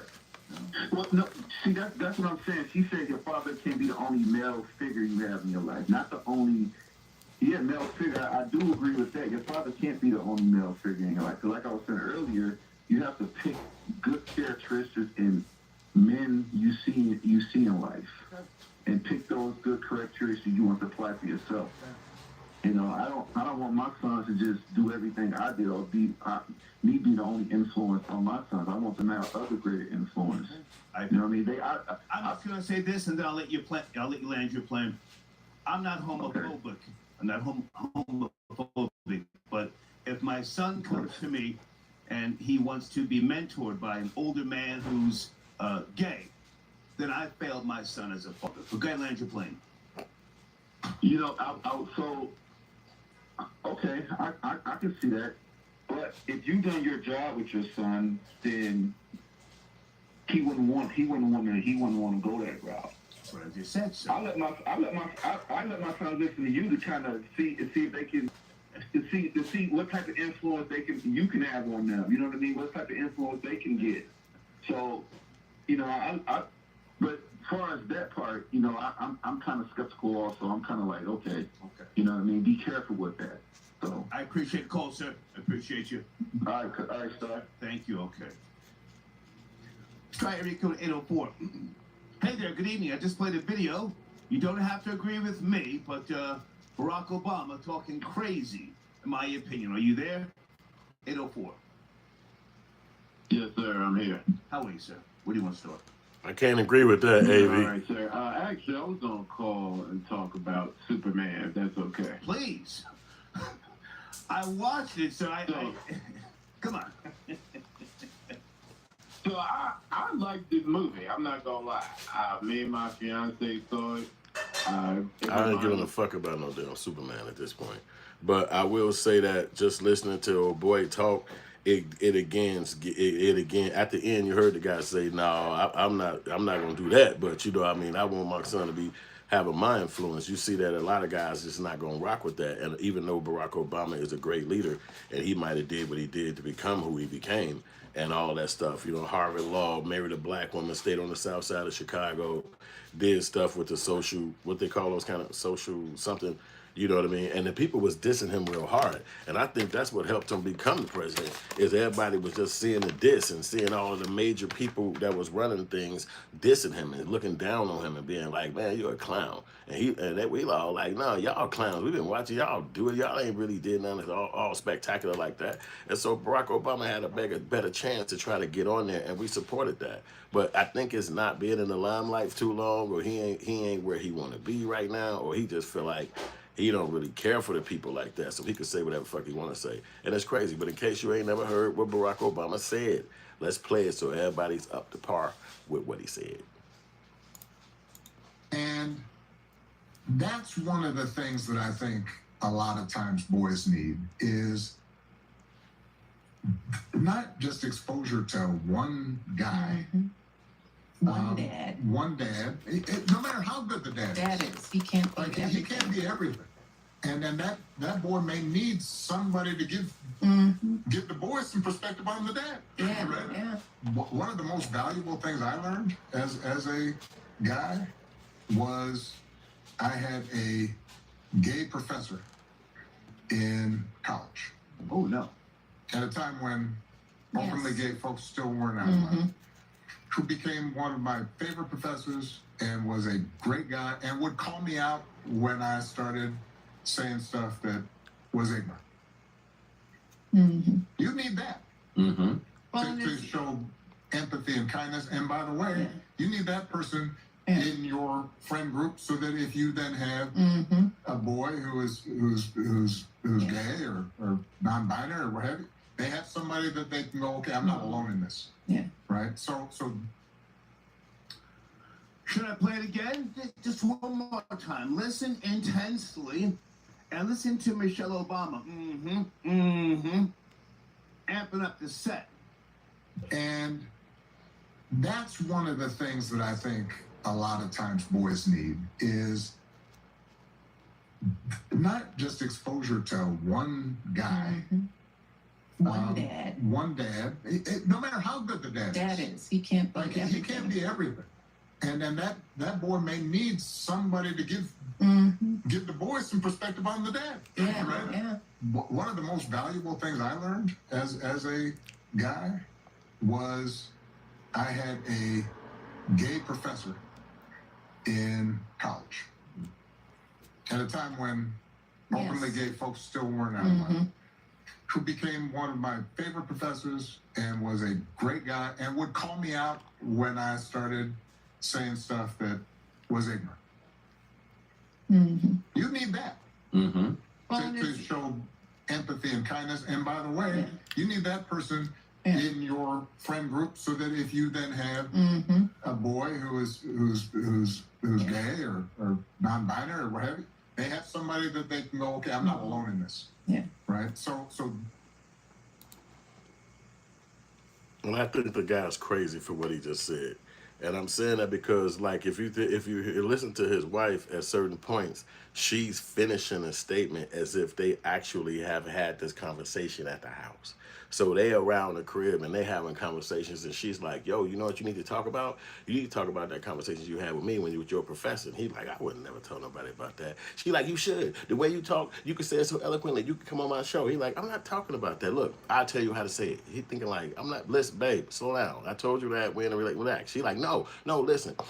Say it like this, and then you say when you met boys, and then when after you say boys, you talk about the fact that you had, because nobody will know what happened to you when you was a kid. Then you say you met him in college, because they're gonna say the professor used to tell him how to live his life or what he need to do, get in his face when he made mistakes. And I'm thinking like, what professor do that?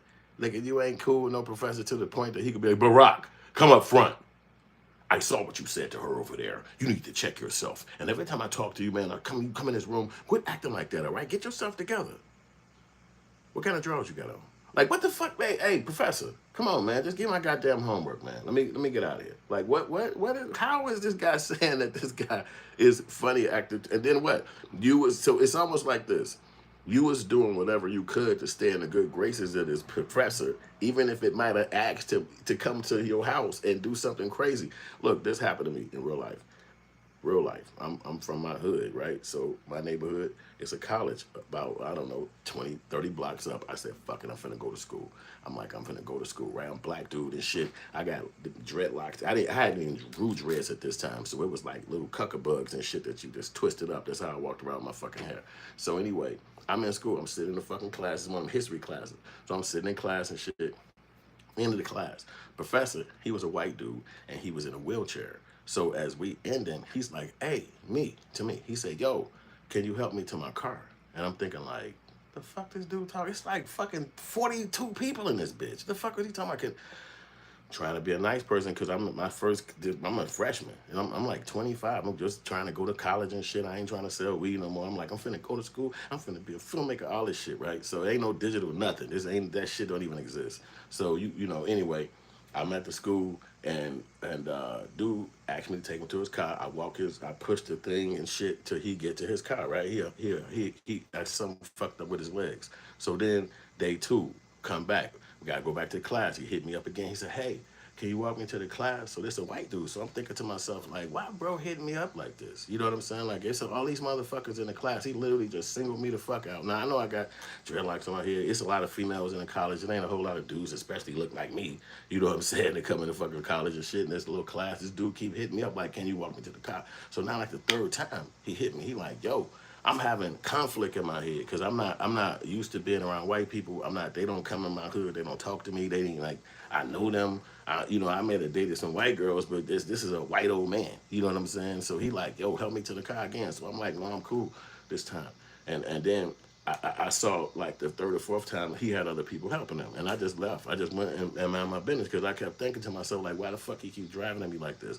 I'm not against handicapped people, but you know, you some white dude and shit. I mean, like 25. I'm not really fucking feeling pushing you to the fucking car like some slave nigga. Like you asking me out of all these motherfucking people in this motherfucking class, and then and in my mind I'm thinking like, if I tell this nigga that I don't want to push him to the thing, he gonna give me a bogus ass grade. So in my brain I'm thinking like, that's something I gotta accept, because you can't just see me in a whole group of all these motherfucking people and then say you with the dreadlock shit help me to my car. And I'm thinking like I did it twice. Out of some kindness in my heart type shit, I did it. Like you asked me, boom, okay, bam, you that, and boom, I did it. You know what I'm saying? So now, 3rd, 4th time, I ain't on that. I'm getting the fuck out of here like everybody else. It's the end of class. I don't fucking owe you shit, nigga. I'm paying for fucking a fee to be in this bitch. Like I don't owe you some fucking push you to the fucking.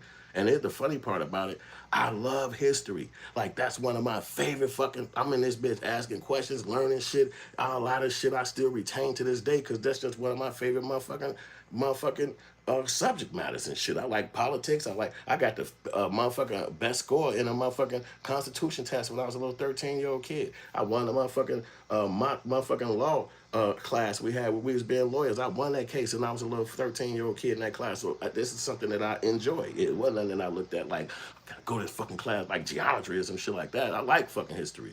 And then this dude hit me up like, yo, walk me to the car every time. I did it a few times, but then this nigga keep driving at me. So, okay, at the end of the fucking semester, this whole ass nigga gave me a C in the class.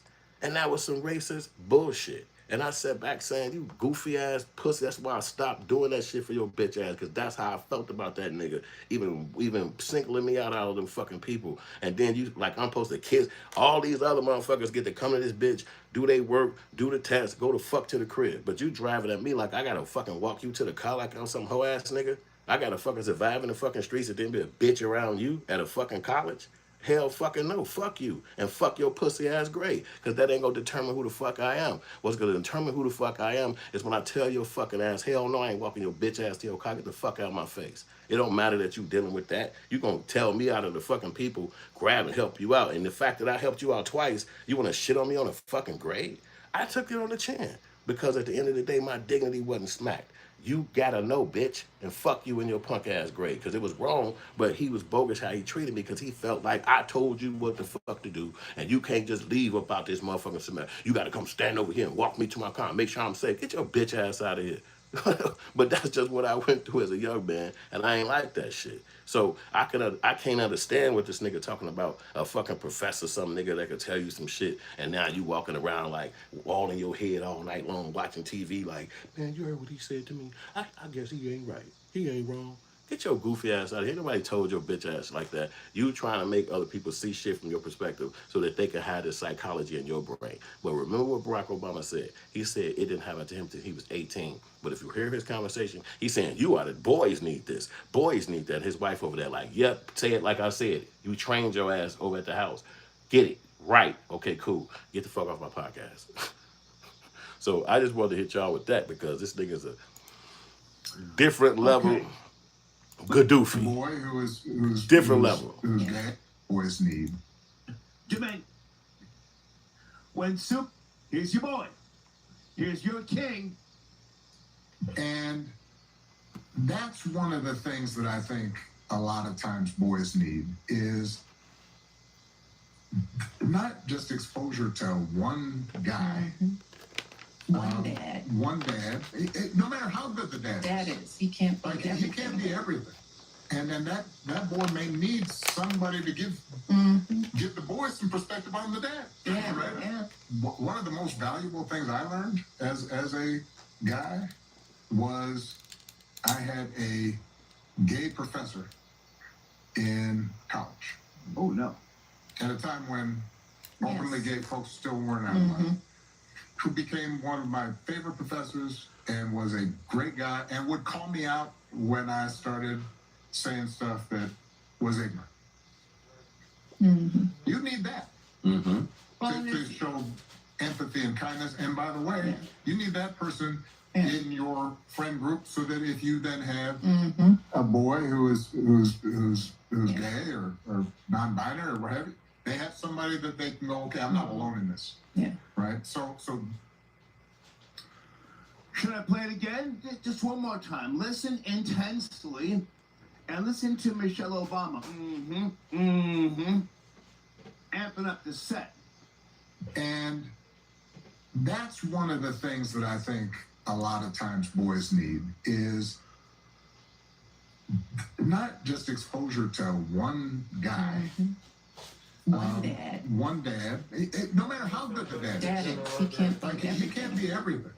And then that boy may need somebody to give the boys some perspective on the dad. Yeah, right? yeah. One of the most valuable things I learned as a guy was I had a gay professor in college. At a time when openly gay folks still weren't out who became one of my favorite professors and was a great guy and would call me out when I started saying stuff that was ignorant.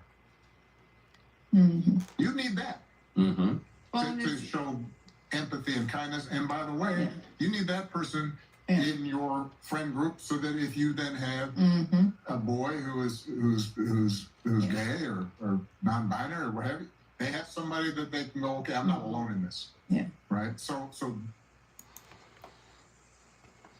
all right, y'all heard it right from the crazy dude. He sees a mental case. April Williams say Obama came in speaking like Martin Luther King was nice looking and had the perfect picture to represent the black family, but policies was just like he is talking now, crazy and never good for us. That's really good way to encapsulate all the stuff he was talking about, and the fact that he's not a good leader, and the fact that he didn't do nothing for black people, and the consensus is in. You know, obviously people that got political statements or standards, they're going to say that Barack Obama did a lot because it's agendas that people try to keep up with and friendships and, associations and stuff like that. It's nothing wrong with that if that's who you are.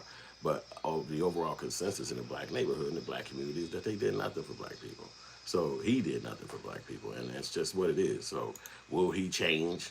Will he become a person that is a lot more somebody who could we respect? It don't seem like it. It seemed like he's stuck in his ways. This is who our black president became ultimately, and it's decades into the future. So we got to remember Barack Obama was one of the youngest presidents. He was like 45. So let's say he's 60 today. Let's say he's younger than that, right? He got a long way to go. So his dumb messages is going to continue. You know what I'm saying? He's not going to be saying educational things for us to convey and teach our kids. He's gonna be saying all kind of wicked, wild shit. It seemed like that. You know what I'm saying? So let's get back to it. That's one of the things that I think a lot of times boys need is not just exposure to one guy. One dad. One dad. Hold on, man.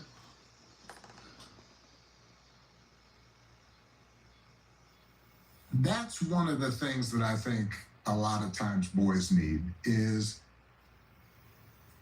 not just exposure to one guy. One dad. One dad. No matter how good the dad is. He can't be everything. He can't be everything. And then that boy may need somebody to give the boys some perspective on the dad. Yeah, right? Yeah. One of the most valuable things I learned as a guy was I had a gay professor in college at a time when openly gay folks still weren't out of line, who became one of my favorite professors and was a great guy and would call me out when I started saying stuff that was ignorant. You need that to show empathy and kindness. And by the way, you need that person in your friend group so that if you then have a boy who's gay or non-binary or whatever, they have somebody that they can go, okay.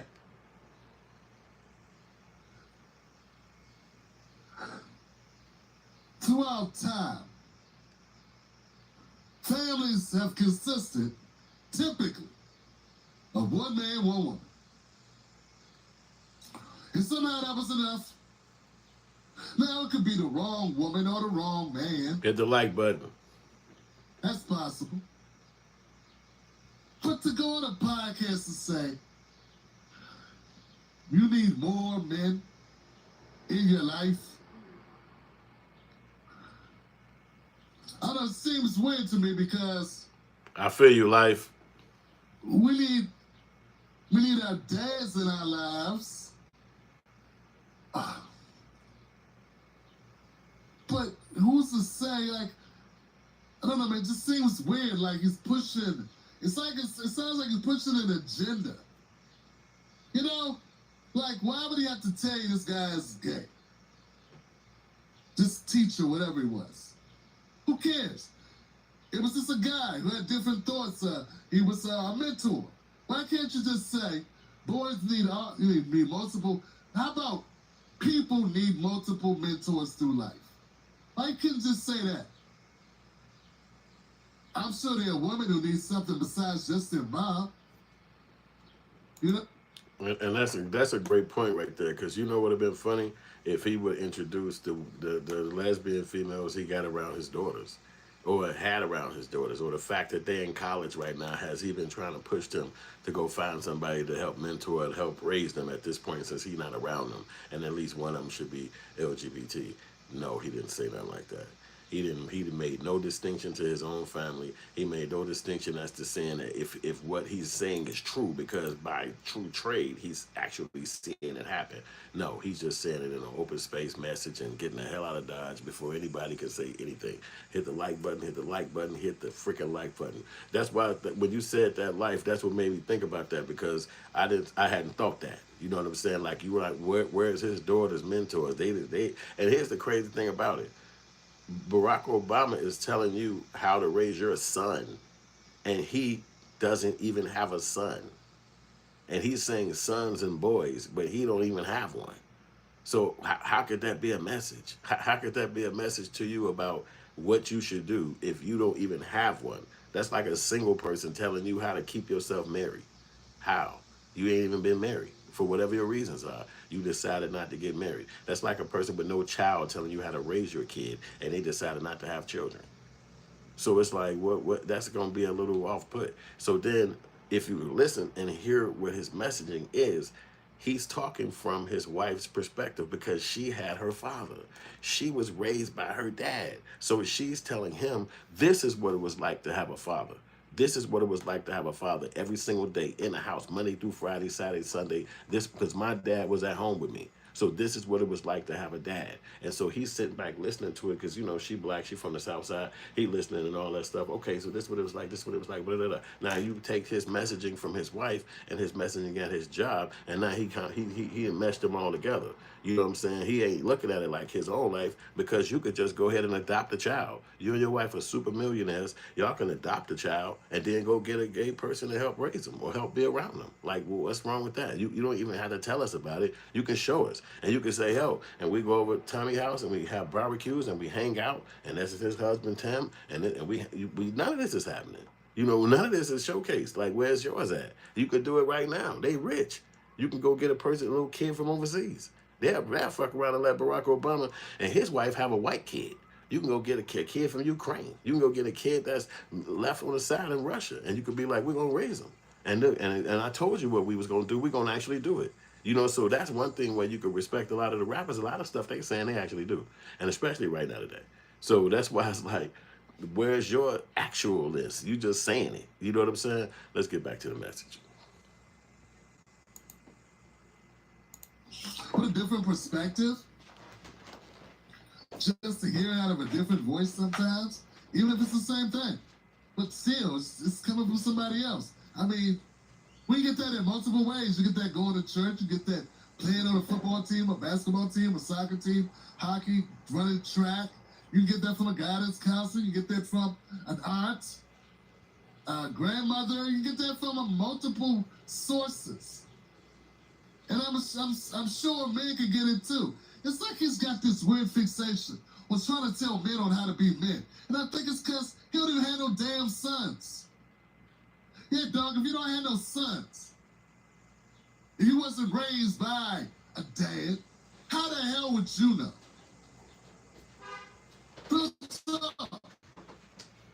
Last I heard, your dad banged up mom in college or something and ran back to Africa. You was raised by this racist-ass old white dude, your grandfather, on your mother's side. That's the last thing I heard. Did I hear something wrong or something? Am I mishearing what I'm hearing? Like, you know what I'm saying? I'm just trying to figure out, like, why do you feel that you have the position or the authority to tell other people, man, dude, you was president? Mainly because, let's be honest,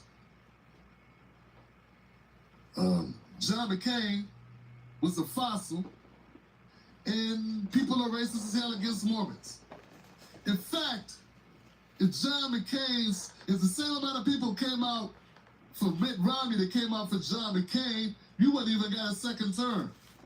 Voting was really down in 2012, man. I mean, that was a squeaker for you. People don't talk about this. I've been doing this a while. Okay? Barack Obama was lucky he got a second term. It wasn't the way you think it was. It's that he was up against Magic Pants. Mitt Romney, the Mormon Magic Pants guy, who made a couple of errors, key errors, sort of down the stretch, and he was Mormon. So that didn't work for him. And he was a stiff. You know what I'm saying? So there was some problem. I don't know shit about all the stuff he talking about John McCain and all that goof ass shit. I don't give a fuck about all that. We just talking about what he said and how goofy he sounds saying it, and why a lot of people not really trying to rock with Obama on that. That was a dumbass statement. And if you fuck with black people, you're not gonna be talking like that. You know what I'm saying? People rock with Obama because we believe in his message. We believe in what he did. You know what I'm saying? Doing what he did is not easy. You know, becoming the damn president of the United States, you know what I'm saying? That's not fucking easy for nobody. You know what I'm saying? And when he got there, you know what I'm saying? But then he coming out and he talking all off the left field. And like April right here, she said it's overreach of government. Colorado Church said, do you think that the predictions of Obama being the president in 2025 will happen? I'm like, man, I don't know. Yeah, 10 Black is on point. You know what I'm saying? You think it's an agenda? It definitely could be an agenda, because why would a black guy be saying that? You can tell he don't hang out around black dudes because, you know, in the culture, people gonna bring you, like, say something to you. They're gonna say some shit to you. Like, nigga, what the hell are you saying, man? What the fuck are you talking about? Hey, dude, you sound goofy as hell, man. Somebody gonna call you out on it, and not even on a disrespectful way, but just to say, man, you sound stupid, man. What the fuck you talking about? Just to call you out on it. And so Barack, I don't think he's around black guys where that happens. You know, obviously he don't have no brothers, he don't have no real cousins here around that he around where you around them, and they'd be like calling you out. It's shit that they ain't got to do with politics. They call you out on who the fuck is better, LeBron James or Michael Jordan. It could be something as simplistic as that. But when you got a guy that don't mind disrespecting his own people by saying evil stuff like this, when the other cultures are trying to protect their children, they got concierges and shit like that in other cultures. They got so many traditions for the youth and they culture that we don't have in the black culture, and you saying, hey, let's create one. Let's start having a person being around a kid that's dealing with a sexual situation, whatever it may be, whether they perfectly like it or they just going through the motions, whatever it is. It just doesn't resonate. And I want y'all to hit the like button, show some love. You know what I'm saying? We 102 minutes deep. We deep in this conversation. So let's get back to the conversation from the world, because there's a lot of black outrage over this. Let's go. Obama. What do you think about Obama? How much did Obama do for the black community? Nothing. You black He didn't do nothing. He didn't change your life positively, like. He changed. But he's black. He spent 8 years. He spent 8 years giving the homosexual community all of our civil rights. We still need a little bit more. So Dr. King and them fight wasn't for integration. It wasn't really to take the Jim Crow signs down. The initial fight, and it lasted. Let me know in the comment section, who is this talking right now, man? Y'all got to hit me up real quick. Who is this guy talking right now? For a while, the initial fight was equal rights and equal protection under the law. The Asians now have equal rights and equal protection because they have an Steve-O, you bogus. You can't do nothing. The Jews, very well protected. There you go, Colorado. Black Americans, not so. So when I look at Obama, he had an opportunity, but he wasn't raised with a black American. So he don't connect with us. He don't relate to us because he's not a black American. He come from an African man who had a baby with a white woman overseas and raised by his white racist granddaddy and his loving white grandmama. He grew up without school, dating white women like who you date, your mama. Michelle was a political move for him. You think so? He would never got elected had he had a white woman. That's why Kamala couldn't get elected. Ain't nobody vote for no black woman with no white man coming from our culture. Each with their own kind. If you want to lead us, each with their own kind. White America would never pick a white. Why you think that boy got kicked out of England with that black? Now, what y'all think? That's a deep point. Did Obama just get with her for political moves so he could make sure he became a president, even though he's not an actual African American? He said he was gonna connect with the girl. You're right, April. You're right. And I want to know what y'all think. Do you have to be black or white and stick with your culture? Can an Indian person be with a black person or a white person like Kamala Harris and then still become the president? Can a black person be with a white person and become the president? What you think about the interraciality that happens in the world? Woman, you gonna come bring this to our bloodline? Nah, man. That's why Mama said you don't go over there and have no baby with them people. You stay over here. Red birds and bluebirds don't fly together, but they both birds. Each with their own kind. You can't be mad about that. So Obama could not relate to the black American struggle coming from the N-I-G-G-E-R slave. He's not a seed of a slave. So why would he cry with us? He went and cried with his people, homosexuals. Those are his people. Them his people. What you? Man, them his people. Stop. You saw what he, man, listen. You think? Yeah, he gave them the world. Them his people. How you recognize your kind? By their actions. Homosexuals got actions. That's how you know they're homosexuals. He with his kind. You're saying Barack Obama's gay? I'm speculating. What caused based you on his mannerism. He wasn't tough enough in the White House. George Bush was tough. Andrew Jackson was tough. Every motherfucking body was tough. Except him. Get along, go along kind. I mean, we don't need no president to get along and go along. We damn near need a dictator.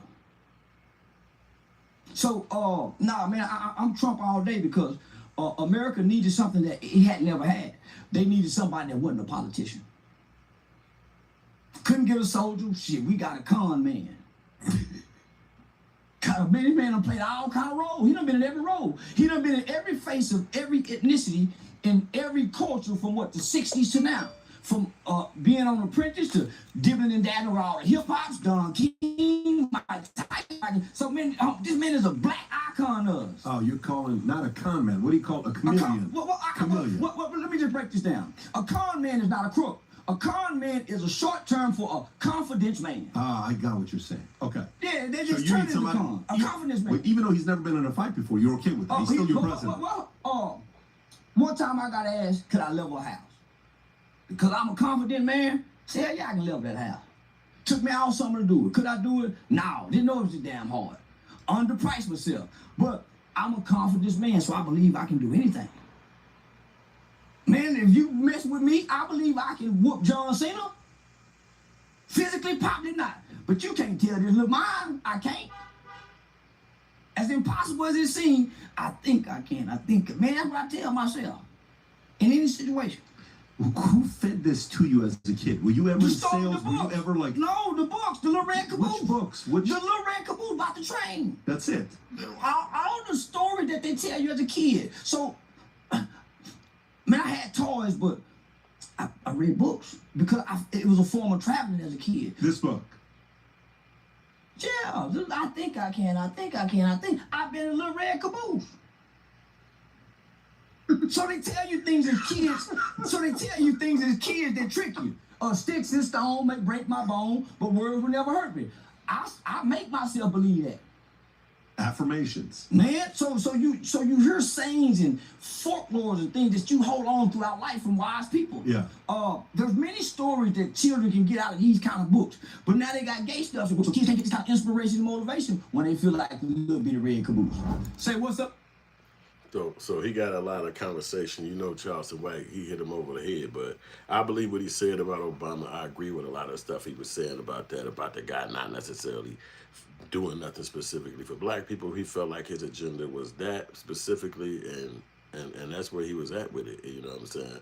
So, you know what I'm saying? Somebody said April said, to answer your question, I look at the actions of the person. All skin folks, not black folks. That's why I couldn't support Obama, period. I just didn't vote no more. Wow, that's dope, because they tricked me. I ain't gonna lie. I gave him the first vote. I don't know if I gave him a second one. I can't remember, but if I did, that was a dumb move, because he didn't need to win all like that. You know what I'm saying? And then that told us something.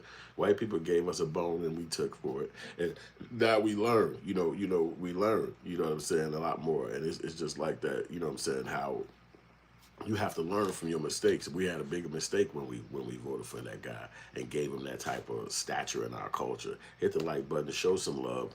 KB Zahn said, R.I.P. Ozzy. I don't know if Ozzy did die, but if that'd be sad if he did, because I know he was like famous and big time. So if he did, that's crazy. You know, it's a lot of celebrities dying right back to back. If you look at the last podcast, Black Outrage 20, you'll see we was talking about what's the name over here. They said, well, I don't know, man. They don't. I'm not seeing that, but he could have. You never know. But anyway, as we let's say, yep, that's what they said. He was in Black Sabbath. He gone.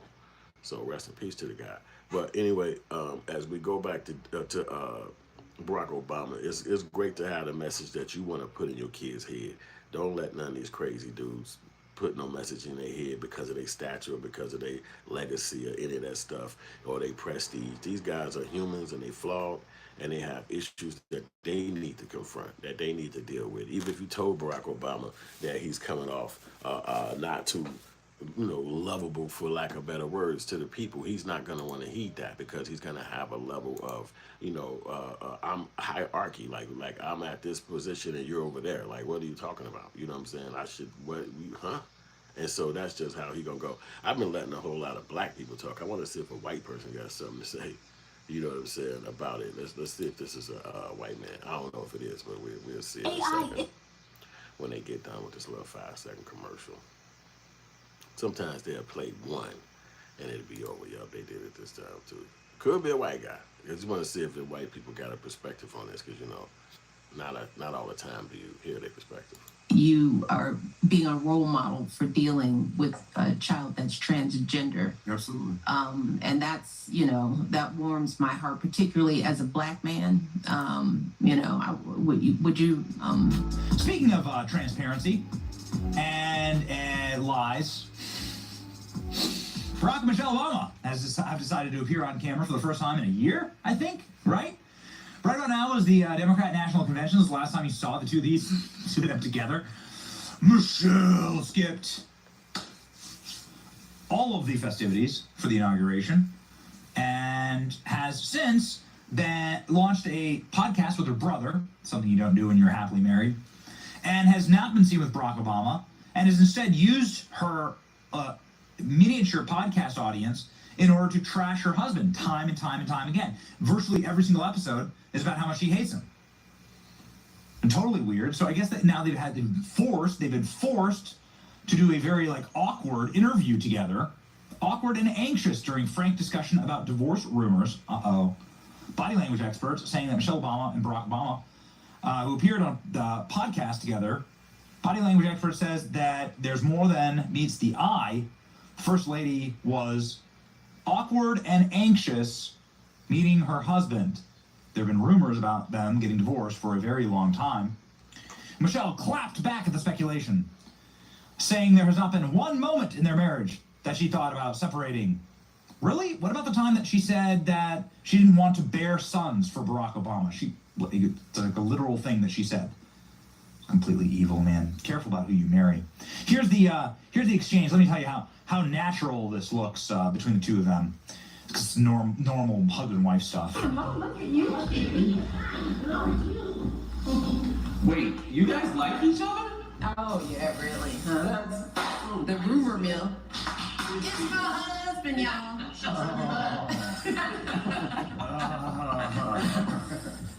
Now, don't start. It was touch and go for a while. It's so nice to have you both in the same room together. I know, because when we aren't, folks think we're divorced. Look, let me tell you. First of all, see, I'm. Okay, I gotta stop here. Okay, before the eunuch gets started. This is Michelle Obama's brother. You know, tell me which one you think is the brother and the sister. But, like the insane. Like I see my wife virtually every single day, unless we are traveling on the road. I don't like doing overnights.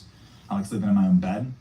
This is just the creepiest and strangest hello interaction I've ever seen.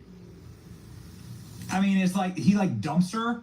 There's it's like utterly platonic, and it's awkward. You can tell. This is why lie detectors work, because your pulse goes up, your blood races. You can tell in somebody's voice when somebody's voice shoots up higher. Oh my God! You can tell they're nervous. You can tell they're trying to lie. When your voice goes up, you're lying. Wait, you. Look at you.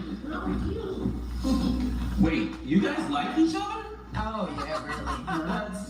The rumor mill. It's my husband, y'all. Oh, yeah. This is called overcompensating, okay? This is called overcompensating. Oh, my gosh. Okay, all right. It's really hard to watch. How did those people run the country? They're so impressive. They clearly have so much going on. And I don't see no racism with what dude's saying. He making an opinion of these people, whoever they are on the internet, he going crazy. I like what he said, because he got an opinion from them. I didn't see the hug. I didn't see this part. I just captured the part that he actually had as far as saying what he said. But this guy got like the whole podcast, it looked like, you know what I'm saying? So it's a white guy perspective. So that, again, we're not going to just have a black outrage where it's one dimensional. Why don't y'all hit the like button, show some love, because now you can see we take all perspectives. It's not just one dimensional, even though it really is. But what a mess. How does Michelle Obama's brother have a higher voice than she does? Michelle Obama's like, hey, it's my husband, y'all. And the eunuch is like, hello, hi, I like you. It's so creepy, man. Let's listen. People come up to me all the time. This woman came up to me and she was so nice. She was like, can I have a picture? Yeah. And then, so you know how you get the side hug? And she's like, what did he do? And you knew she was going to say what he did. And I was it wasn't like, what happened to him? That is so It was like, terrible. how'd he mess up? How'd he mess up? And I said, well, what makes you think he messed up? Why couldn't it have been Why did you just say no one messed up? Well, because I wanted to keep this conversation going so that I could tell you about it. Oh, Lord. I was like, what? And she was like, he did something, didn't he? I was like, life. Don't worry, everything's fine. And let me tell you, she was so happy, you would have thought I gave her a Christmas gift. These are the kinds of things that I just miss, right? So I don't even know this stuff's going on. Right. And then somebody will mention it to me, and I'm all like, what are you talking about? Yeah. There hasn't been one moment in our marriage where I thought about quitting. my man. And we've had some really hard times, so we have had a lot of fun times, a lot of adventures, and I have become a better person because of the man I'm married to. Okay, don't make me cry now. Right at the beginning of the show. Isn't that sweet? Don't let me start tearing up now. And welcome to... We're Phoenix Energy, a family. So you seeing the real family dynamic and shit like that. They celebrities. It's like Jay-Z and Beyonce having a podcast, and you get to see how they interact with each other. This is outside of the media. This is outside of doing what they got to do in DC. You get a chance to see how they interact with each other. I never really saw how they kick it. You know, I don't fan rep them like that, but I know they exist. K. Jones said, "Good afternoon, and everyone in the chat. I'm so glad someone's talking about this. I've been telling people about this for 11 years. God damn. Well, you know, you're really astute because you know what's going on. And a lot of us, you know, I really don't pay attention to it like that, but obviously when a statement come across, me being a father of 3 sons, you know, one being 30-something years old, it's like I never would imagine some of the stuff that Barack say. And again, he does not even have any sons at all. So it's like way left field. But let's get back to it. Because old boy cracking jokes. Just a white guy perspective over here on this. Let's see what he got to say. What? Okay, so do you have a significant other? Do you have a wife or girlfriend or anything? Do you greet them at the door going, "Oh, who knew you'd be here today? Glad we're not caught at a Coldplay concert, you know, and the Jumbotron." And then the next thing that you hear directly out of your wife's mouth is, "I've never thought about leaving you. I promise." Like, that's the first thing Michelle Obama says. That's true. Nobody even prompts her. Nobody even prompts her. She's like, "I never thought about leaving your ass." Say what now?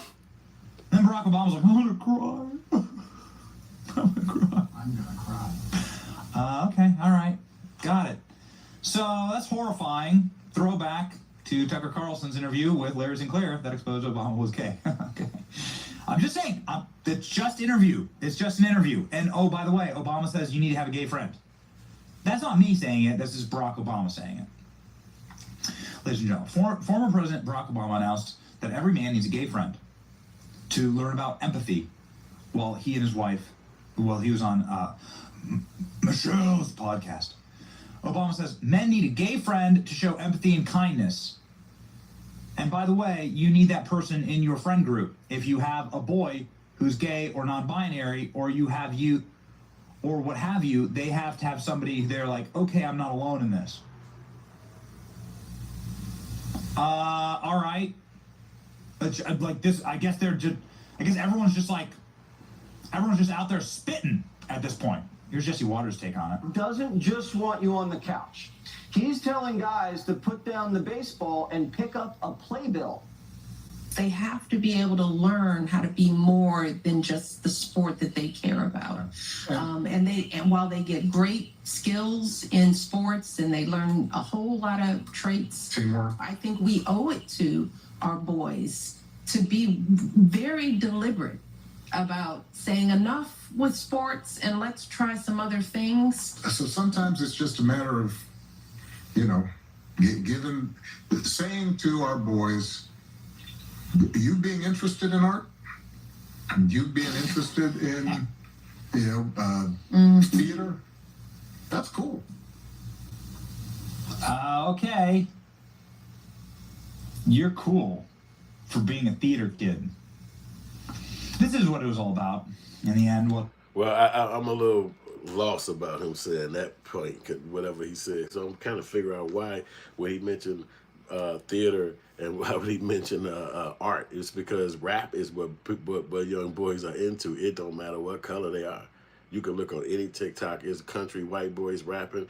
It's Asian boys rapping. It's Asian boys doing the fucking what's that shit when you break dancing. It's like what is he talking about? This guy again. It's like the girl said a statement ago. She said April said they just so fake and corny trying to relate to grassroots blackness. Just stop, please. And that's true. Like, come on, man. You know what the kids like. You know what I'm saying? Colorado Cliff State. They took Will and Jada's idea kind of doing the podcast. You took that from my brain, bro. I really did think about that about 10 minutes ago or 5 seconds ago and didn't even say it. But that's so true. They took their podcast idea and now they want to go. Because, you know, Will ain't finna sit next to a girl. If Will on the stage with her, she'll be like, I had a camel staying at our hotel. What the fuck is you talking about? He was shocking the shit out of him in the moment. He like, hey, stop shocking me when I'm on the show. Just tell me what you're going to talk about early, because you just pulling the shit. She pulling triggers and make a nigga cry on her damn show. Ain't got time for that. Hit the like button, show some love. Calvin Smiley say, when did Gumby get back in town? Yeah, dude, hair is crazy. Kay Johnson said, I had a disagreement inside my family chat with over 40 people in about this issue. My cousin is known on the radio. Won't say her name on here, but I'm gonna send her some receipts when I did.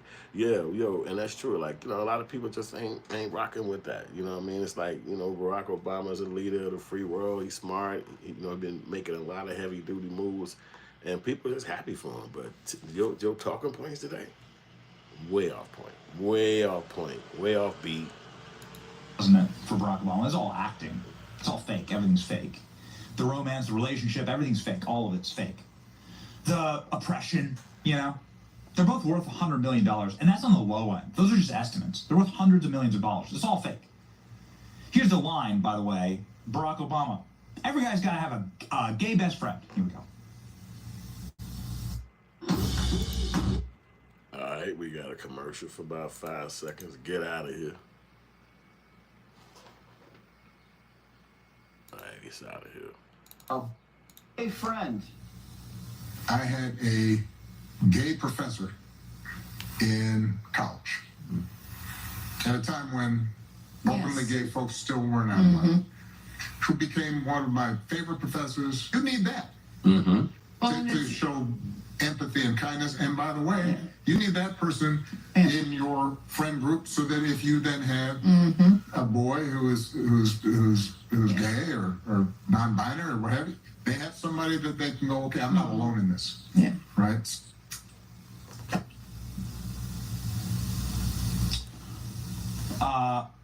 Approach to nothing, a reminder that Tucker Carlson did an interview with Larry Sinclair. And you're free to go watch it. And he says he bought drugs for Barack Obama. And they had a, well, nice time together in the back of the limousine. Okay. Well, you know, okay. There's a great old Shakespeare line that says the lady doth protest too much. And that's really what's wild about all this. This is awkward AF, everyone's saying on the internet. Michelle Obama, my man. Michelle's brother, wait, you guys like each other? Michelle, the rumor mill. Barack, she took me back. Now don't start. Barack, it was touch and go for a while, and he kisses her cheek. That is super. I mean, it's just like extremely awkward, and they're very bad at this. It's pretty impressive, quite frankly, how bad they are at this. There's been problems. Hey, Alex, we have that supercut. Of Michelle Obama trashing Barack. There's been problems. Michelle Obama has taken I don't know what the instinct is in people to that they have to do all this in public, and I always hate that. Where like you have to air it all out in public, and you need to like publicly humiliate somebody. But Michelle Obama's been on a rampage. We have a supercut, in fact, has been on a rampage to publicly humiliate Barack Obama. And I think we're the only show that's like actually clips this, done our research. It's like watching a train wreck. You just can't help yourself. It's too easy. Here's Michelle Obama. We were able to find minutes on end of her just trashing Barack. And you wonder why people think that they're getting divorced. And by the way, this kind of stuff, it's all created, you know, this, if you could just click over to my screen, please. This is all created by a PR firm. I've worked with a ton of, I've worked in DC. I know all these PR firms. I know all these people. This is created by a PR firm that says it's getting out of hand. Everybody's writing divorce rumors about you. Here's exactly what we're going to do. We're going to block it all out. And we know that you guys are separated and you'll never see each other again. You don't love each other, and that, you know, your entire relationship is obviously fraudulent and has been set up by globalists and power structure. Kids aren't real and everything like that. But, like, how about this? Here's how we fix it, right?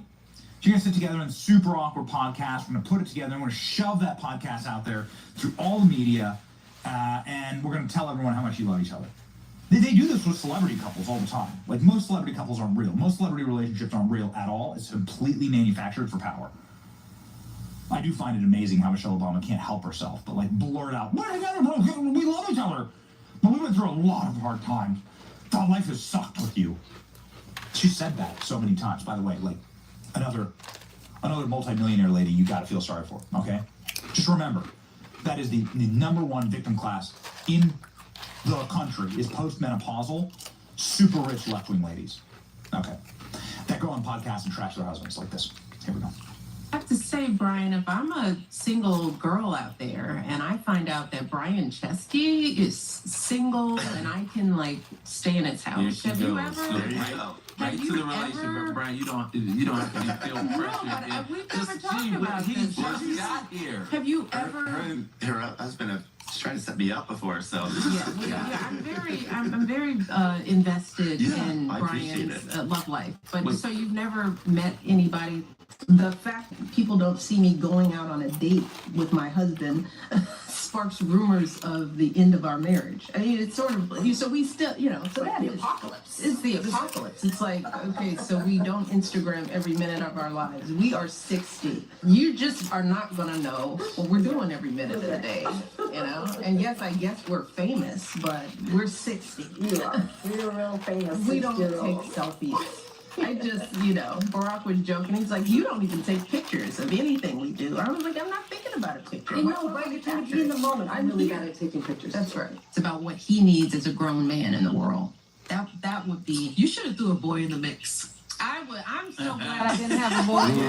Because he would have been a Barack Obama. Was like, baby Barack, it would have been amazing. No, I would have felt for him.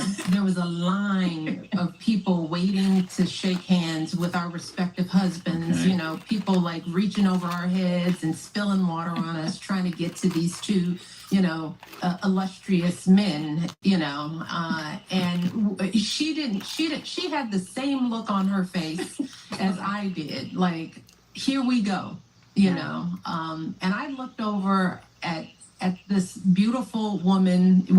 Did we even have a conversation? Not until later in the afternoon. And you hadn't met? We hadn't met. You just this saw was, you know, each kind of, other. I just saw the look on her face, which expressed the sentiments that I felt, which was pissed off. Barack, you know, he had to adjust to what on time was. Because he was on that island time. Well, but, you know, I've got this husband who's like, when it's time to leave, it's 3 o'clock, he's getting up and going to the bathroom.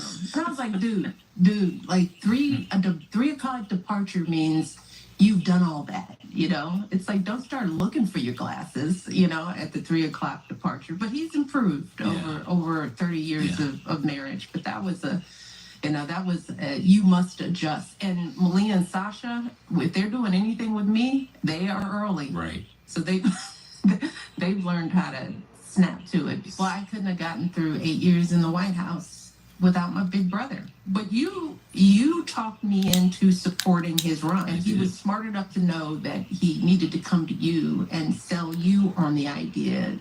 Everything happened so fast because Barack went from a state senator to a U.S. senator, and next thing you know, people were saying, this guy should run for president. You were like, no, not doing it. Ever wondered what your... Hey, that's some telling shit. That supercut right there was dope because it gives you a whole lot of perspective directly from the wife. Because now we hearing Barack conversation, but with the podcast, and none of us really watch it, you don't really know what the hell she's talking about. What would make him talk like this? What would make Barack talk like that? But you can see that it's battles at the crib. Now, if you ain't never been married, you have no idea. Yeah, we know that now, Kate Jones. Yeah, we said that, man. She said they knocking them all off. Yeah, because old boy just died yesterday, man. Oh, it's sad for Malcolm Jamal. The news came down. I think he died Sunday.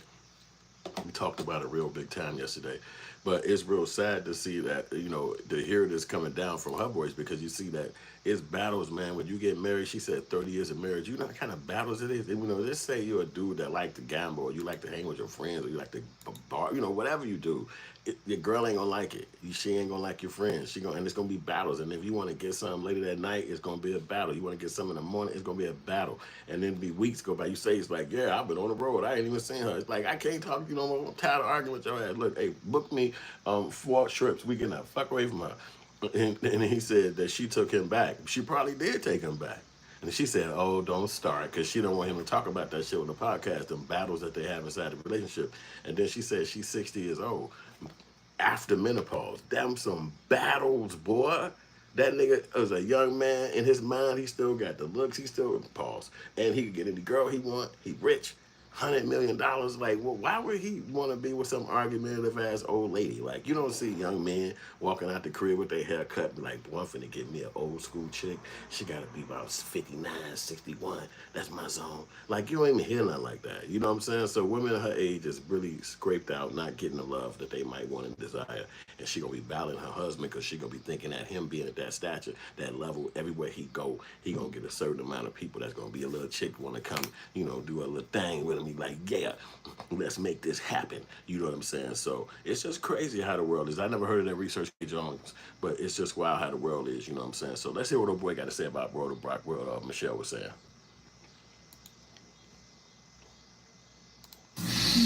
Careful who you marry. Obviously, the most important decision of your life. Let me say that as a very happily married man of 7 years now.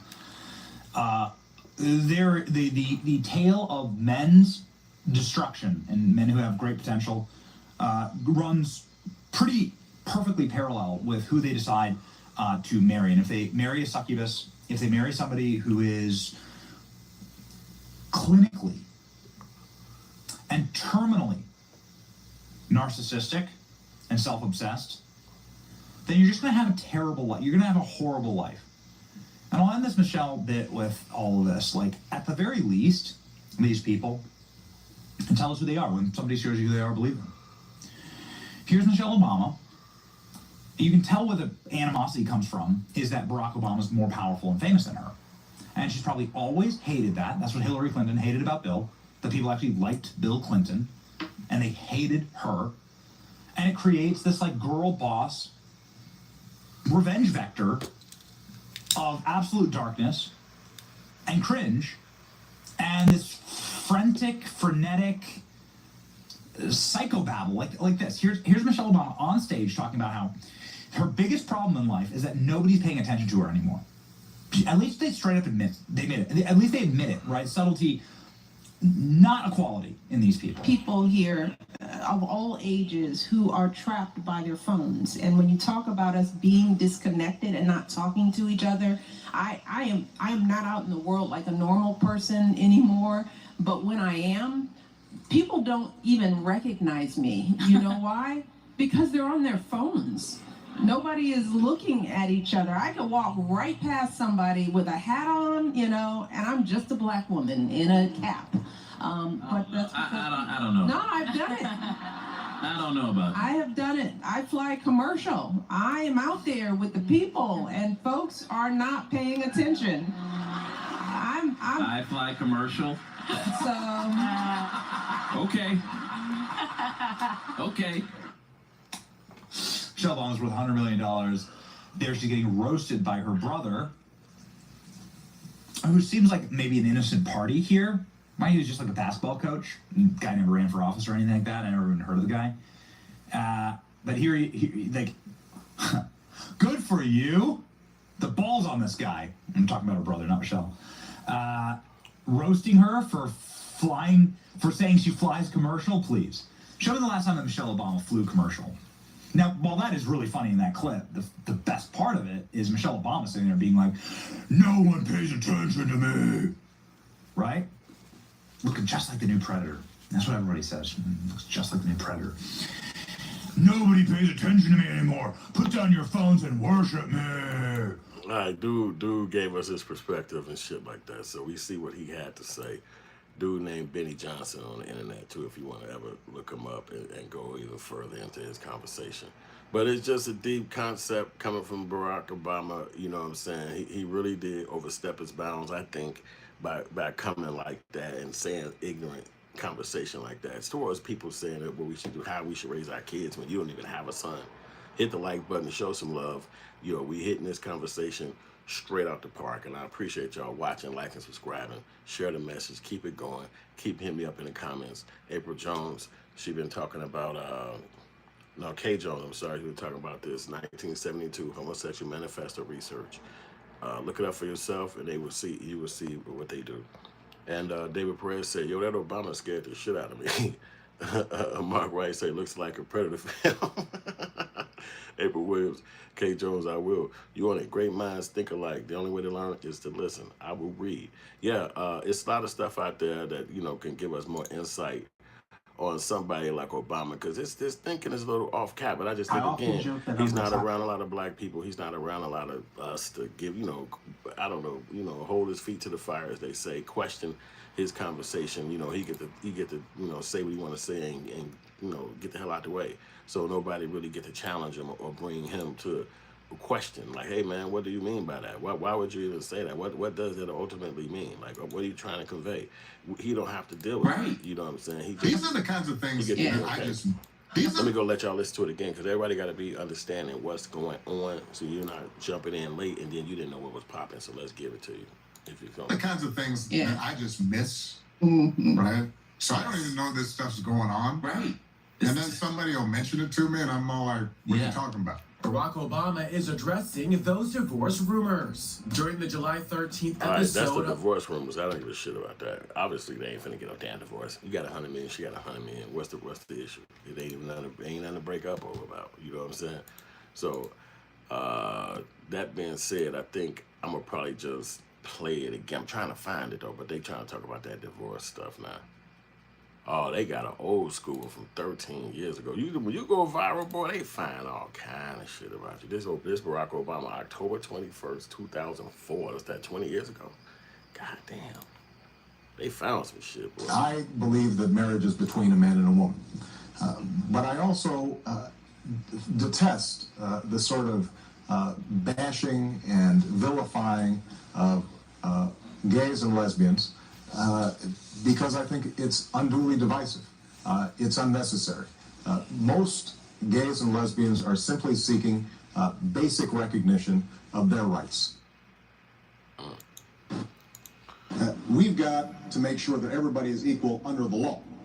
And the civil unions that I proposed would be equivalent in terms of making sure that all the rights that are conferred by the state are equal for same-sex couples as well as for heterosexual couples. Now, with respect to marriage, it's my belief that it's up to the individual denominations to make a decision as to whether they want to recognize marriage or not. With respect to gay marriage, I do not support gay marriage, but I support a very strong version of civil unions where I think the state has to recognize the same rights and responsibilities for gay people, same-sex couples, as they do for anybody else. Because the state is not a religious institution, and I believe in equal protection under the law, and so making sure that the right to transfer property, hospital visitation, non-discrimination, all those principles apply to same-sex couples, I think is important. Define marriage. I believe that marriage is the union between a man and a woman. Would you support a constitutional amendment with that definition? No, I would not. I am not somebody who promotes same-sex marriage, but I do believe in civil unions. I do believe that we should not, that for gay partners to want to visit each other in a hospital, for the state to say, you know what, that's all right. I don't think in any way inhibits my core beliefs about what marriage are. I believe that gay couples deserve the same legal rights as every other couple in this country. You should never have to look over your shoulder to be gay in the United States of America. I issued an order so that any hospital in America that accepts Medicare or Medicaid, and that means just about every hospital, has to treat gay partners just as they do straight partners, because nobody should have to produce a legal contract to hold the hand of the person that they love. I'm a mom of 2 girls. So you heard it right there. He breaks it all down, and you can see the actual movement, like how fast it went from one step through the next as he was the president and trying to be the president, and they went all the way back to 2004, 2011. They was rocking up with him, you know what I'm saying, talking about what he said and all these things. So, you know, you could see his psychology. Everybody could see what Barack Obama is thinking, how he got to think like that, and why he projects these things, and why he don't feel like it's weird to be saying that about young black boys, and saying that about people who raising their children. Like a lot of people, we men, we have our own perspective on what it's like to raise a child, our own child, 100%. So let's it's just kind of different. But here goes some other white people. I'm going to go to the next topic I never here, saw which white is people talk about Adam's this top before, topic. other than last talking about Obama saying every man needs a gay friend. So Obama goes Barack, call me, buddy. Call on me. his podcast, okay? And they're sitting there having this conversation, and it opens, they covered a lot of different things. Right off the bat, they talked about the divorce. Hey, aren't we supposed to be getting a divorce and all this stuff? Just tell me if this seems like they woke up together in the same bed this morning, the last week, the last month, the last 90 days, or if they live in 2 different places. Just watch this real quick. Go ahead, Rob. Wait, you guys like each other? Oh, yeah, really, huh? The rumor. Yeah, slap that hand It's my husband, y'all. She took me back. Now, don't start. It was touch and go for a while. It's so nice to have you both in the same room together. I know, because when we aren't, folks, they bring divorce. These are the kinds of things that I just miss, Mm-hmm. right? So I don't even know this stuff's going on. Right. Oh, yeah. And then somebody will mention it to me, and I'm all like, what are you talking about? Yeah. There hasn't been one moment in our marriage where No, hang on. There hasn't been one moment in our marriage when I thought about quitting. Bull. Every man and woman who has ever been married, you think about quitting. There's a moment you think things will happen. Yeah, that's such BS. We all have that. She even Why? said it. She said Because she we're hated him. human. She said she hated him for 10 years. Are you admitting on camera that you thought about quitting Kim? Rob, can you rewind, Is that Rob? babe? Look at how his Vinny, legs are shut up. crossed. Go back Do to you have- Barack's legs crossed. Do humans in relationships Look at that. have big fights Where's this and you cross? say for a split second, is this all worth it? But then you go to your foundation and you say, yes, it is worth it. And I'm going to stick through Vinny, it. shut up. He's talking. Adam, just out of curiosity. I want to hear Tom speak. That's the first You ever. gotta go on- That's I the know. first ever from you. So let's cherish the moment. Barack Like Obama Sade. sitting like that. Where is his junk? It has to be mushed. That's what you It's not even. That's what you interrupted Tom for? He's talking about his marriage? Tom was saying something Unbelievable. about the challenge of marriage, but listen, you know who else is like that? Gavin Newsom. Oh, hardcore. They sit like that. That takes hurts. heart. That's a hurts. Yeah, but anyways, going back grown-ups to here, what guys. were some of the things Another that guy he with said? no junk. What did they say? What are some of the things? Not that one. If you go to the Sean Ryan picture, the Sean Ryan Newsom picture, it's so condensed. That's the one you want to look at. So, but let me go to this here. So they had this conversation. I'll send it to you in a minute. Don't worry about it. It's a killer crossover right there. I get it. Yeah. So he was on, and if you look at the podcast from the beginning, Tim Hardaway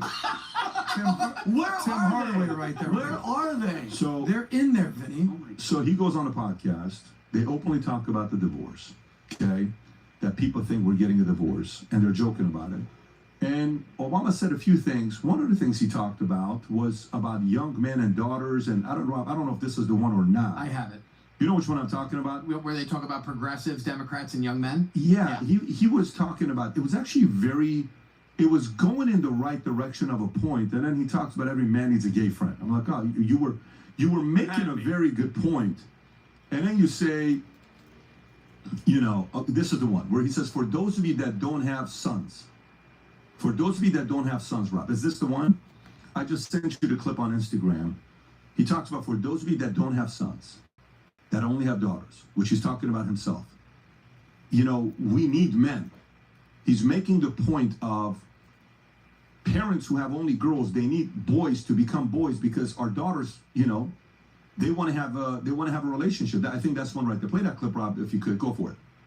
Those of you who do not have sons, so Emma, we are rooting for you because those of us with daughters, we need good men. We've got to have good guys out there, not necessarily to get married, but to make sure that what we're learning, I think, is that when we don't think about boys and just assume they're going to be okay because they've been running the world and, you know, they've got all the advantages relative to the girls, and all of which has historically been true in all kinds of ways.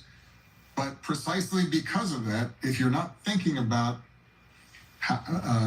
what's happening to boys and how are they being raised, then that can actually hurt women.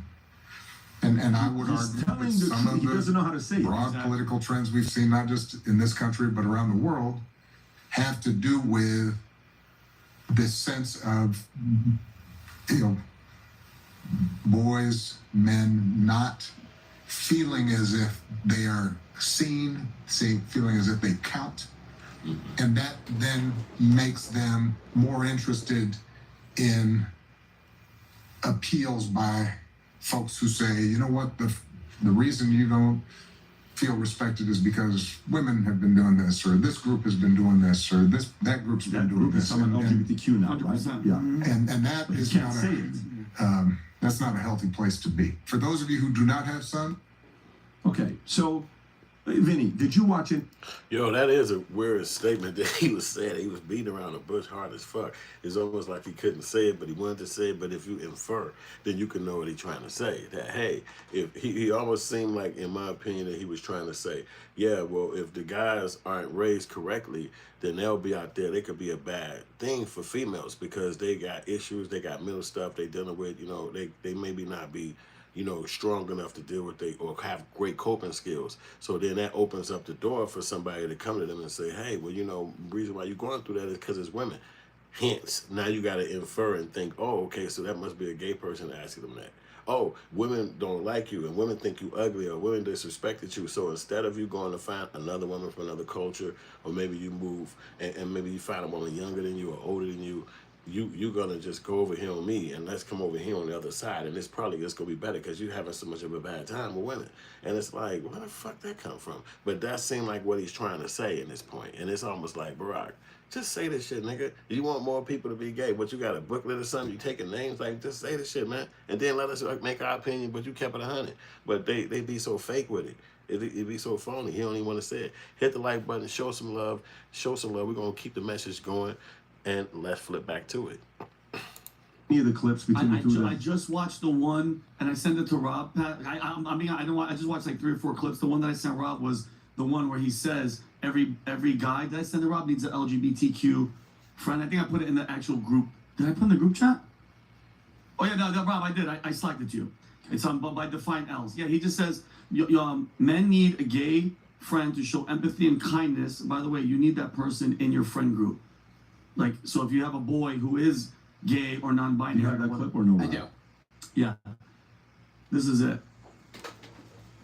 Oh, bring a gay friend. I had a gay professor in college at a time when openly gay folks still weren't out of line, who became one of my favorite professors. You need that to show empathy and kindness. And by the way, you need that person in your friend group so that if you then have a boy who's gay or non-binary or what have you, they have somebody that they can go, okay, I'm not alone in this. Yeah. Right? What we do here is. So we see that nigga's crazy, but we got a stupid ass commercial coming in. It's physical almost over though, so he's out of here. It's out of here. Get out of here.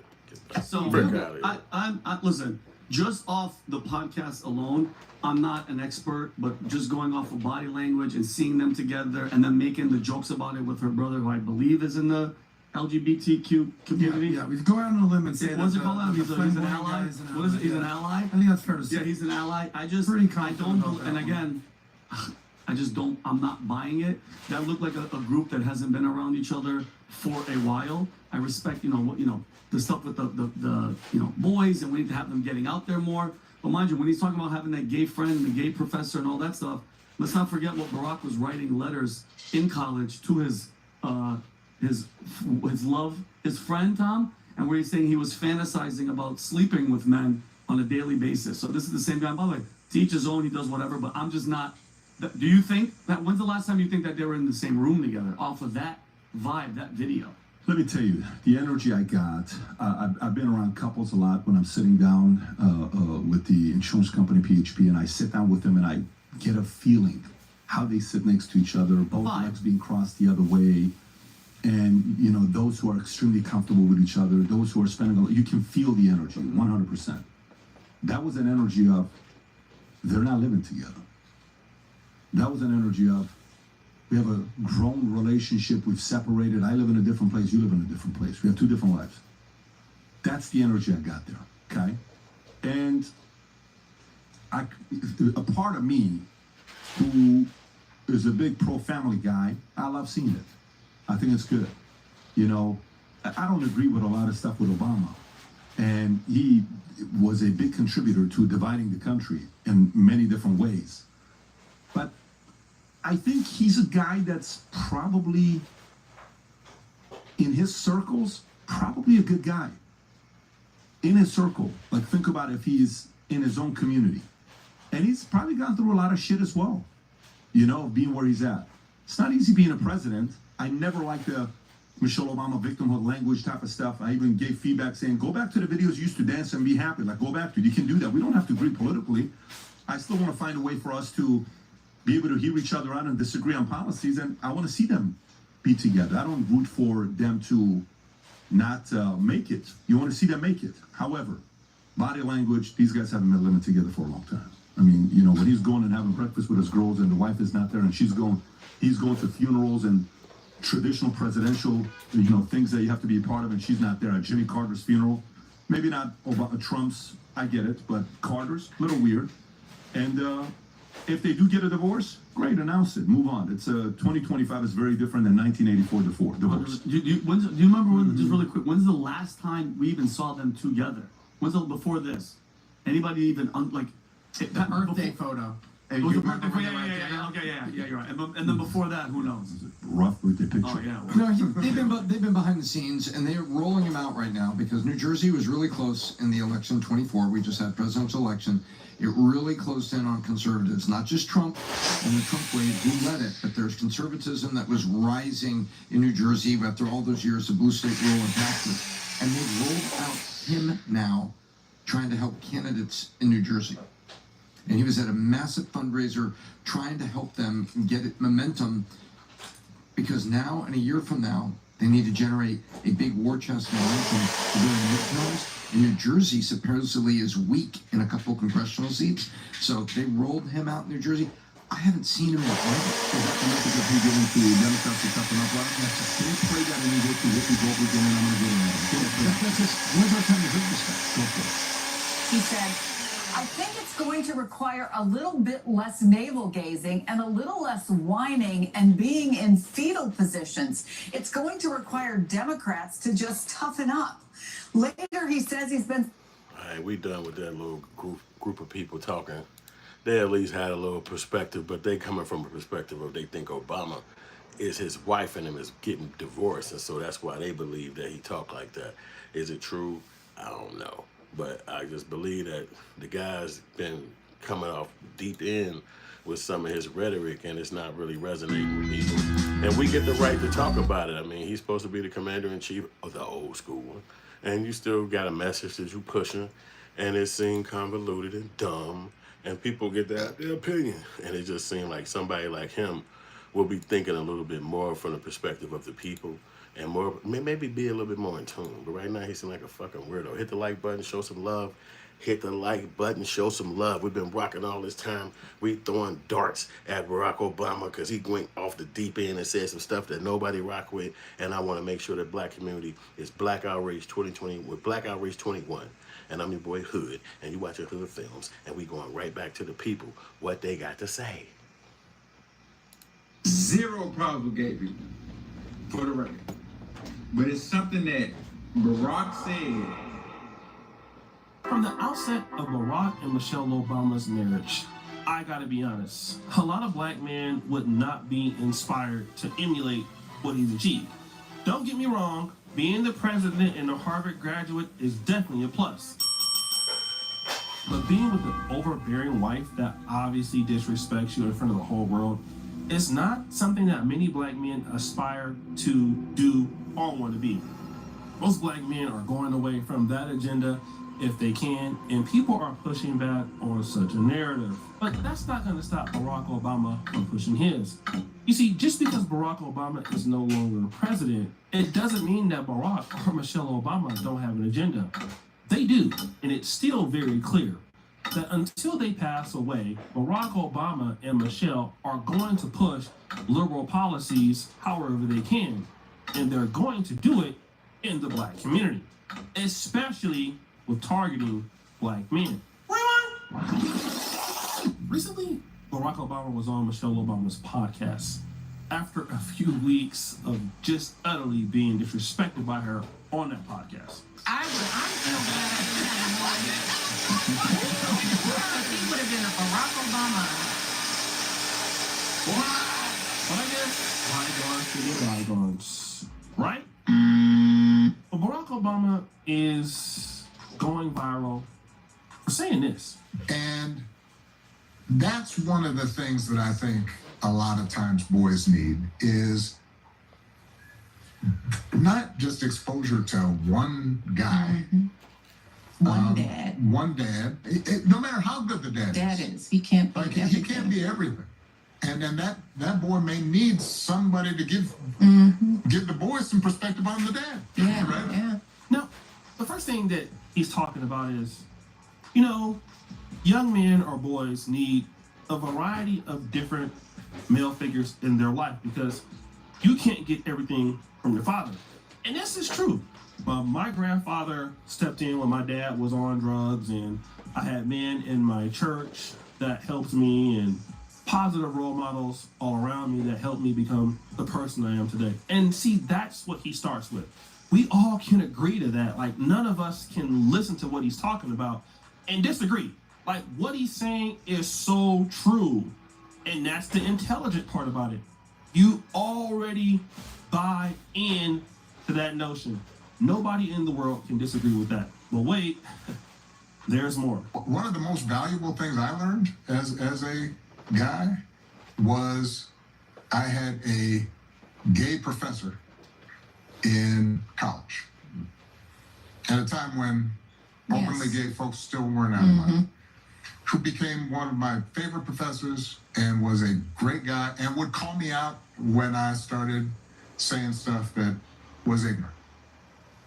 You need that to show empathy and kindness. And by the way, you need that person in your friend group so that if you then have a boy who's gay or non-binary or what have you, they have somebody that they can go, okay, I'm not alone in this. Yeah. Right? So the former president is very creative. He talks about his own experience to then tie it back to his agenda. He says, when I was in college, I had a gay professor that taught me all of these things and called me out. And this is when it wasn't popular. And, you know, because of that experience, this is something that everybody needs. Boy, y'all sit your stupid ass down. Who the you think you is? Because he was gay, so we need to include, you know, that kind of person in our home. Because what if your kid becomes gay?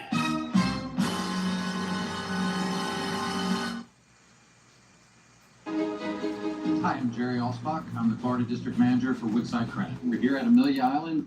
And that's some funny shit right there. That's why I watched this guy, O'Shea Jackson, because he actually talk about the real components of it that you could take home and realize that he ain't lying. Because Obama, just not being from the black community, he is confused. But let's get back to his statement. He only got a few more minutes left. You already have somebody who's gay to help you out with that. Huh? No, it was a very smooth transition of how we got to where he wanted us to be without many of us knowing it, but we understood it for what it was. Number one, let's just say this. There are gay people in almost everybody's family, especially in the Black community, all right? And many of us love them, whether they men or women. And of course, we all know that gay people can be just as valuable as anybody else, or are as valuable as anybody else, straight or whatever. Just because the person has a sexuality that's heterosexual or homosexual, it doesn't mean that person is a good person or a great person. We all have a gay person in our family that we love. They add a lot of value to us. We can depend on them to do things like that. And we already know that, okay? That is natural. However, you suggesting that we have a gay friend in our life, and many people do have gay friends, right? Our gay coworkers or something like that, our gay people that are in our life. But you're saying that that person should be in your life, mandatory, because that was your experience. That doesn't mean that it's been our experience, all right? And that's the thing that we need to talk about here. Now you're trying to push this as an agenda on people who may not be okay with making that step. It's almost like saying, not equal, but saying we all need to have a Black person in our life. We all need to have a white person in our life. We all need to have an Asian person in our life. And at that time, we all know that all people can be good or bad, but that doesn't mean that it's necessary. Some people may or may not want that culture on the child. Because why? Well, look at what people have seen with the LGBTQ community forcing themselves on people, right? That's just what people are going to look at. Look at what's going on with the trans community, the LGBTQ community, and what's been going on in the schools. And so people see that now, and what do people say many times? No, I don't want somebody forcing that agenda like it's being popularized now, right? It was different when Obama went to school. When Obama went to school, he self-admitted it was not, so it was, a time where you didn't do certain things. But now that's different in today's culture and time, right? So the times are different and things are relative to the times. That's the first thing. But the secondary thing is this. What could the effects be if we did have a gay person that was around Black men, whether the child was straight or not? Well, listen to this. You ask, what's the difference between dating some Black men and the white man? Well, the white man is going to call you and invite you out. The Black man is going to text you, good morning, beautiful, hello, gorgeous, what you doing? The white man is going to take you to a very nice dinner and pay for it. The Black man is going to ask you, what you cooking? Can I come over? The white man is going to take you to get your tire fixed and pay for it. The Black man is going to tell you, you need to get your tire fixed. The white man is going to buy you a very special gift for your birthday. The Black man is going to disappear and call you after your birthday. The white man is going to be very impressed by your education and your personal accomplishments. The Black man is going to be intimidated. In the case of this, you have a Black woman who is saying that you need to go get a white man because a white man is more of a provider, all right? And now you should leave Black men alone because this Black man can't provide. They want money out of you and they don't know how to provide for women. So if you have more gay men in and around Black men or boys, can we think that that's going to make that young Black man become more of a provider for women, taking care of women in a heterosexual space or standpoint? Hey, that's a deep ass point. I let him go for a while so that we can get a full perspective of the thought. And that's very true. It doesn't matter if Obama had that experience and he think that other people should have it. Obviously, I've been saying that. But the overarching point is the little boys that he's talking about trying to affect with his so-called experience. Who cares? People have experiences all goddamn day. Does that mean everybody got to do it because that's what your experience? Hell no, especially if it's something that we don't agree with. Don't sit well with us. It wasn't how we was raised. It goes against our moral standard or how we feel our future should be like. And especially if you're raising a child, that child is in your care and that child has the conversation. You are conversing with that kid, teaching that kid life. Now imagine that kid getting older and say, well, damn, why did you have me around Reggie and them at that place? Well, I thought you should have that experience and be exposed to that. I didn't want to be around them fucking people. You should have saw what he was doing when we was kids. When he was a child, he didn't understand at that point. And you sit around, but yeah, you made me fucking have to go through that. Look at this motherfucker, be around him, and then go back to the house and look at TV in my own room. And I couldn't tell everybody what was going on because I didn't know if it was right or wrong. And, you know, so exposing the kid to stuff that's not something that they should be having experience with. It shouldn't be done by nobody but the parent. If the parent agree with what Barack Obama said, then the parent has the right to do what they want to do. But if the parent doesn't, then it's not going to be somebody that's going to make them do something because of a vote or because of fitting in and all that stuff. And so having some kind of level of credibility or respect from us as black people and then shitting on us with some mentality or social understanding that's not inside our culture, we're not rocking with that.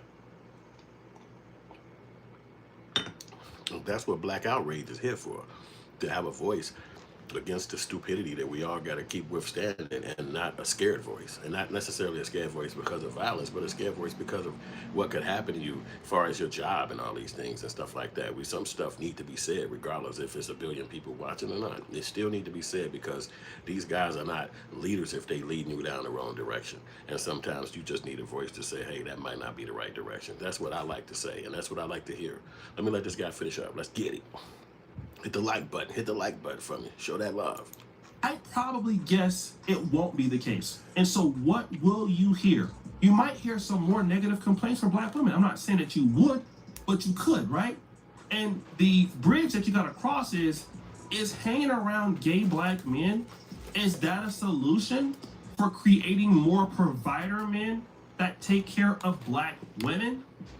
In that case, I just don't think that's what that it leads to. I think for Baramo's perspective is that it helps you with situations that might create things for the world, but at the same time, what negative effect could that have for certain black boys or black men?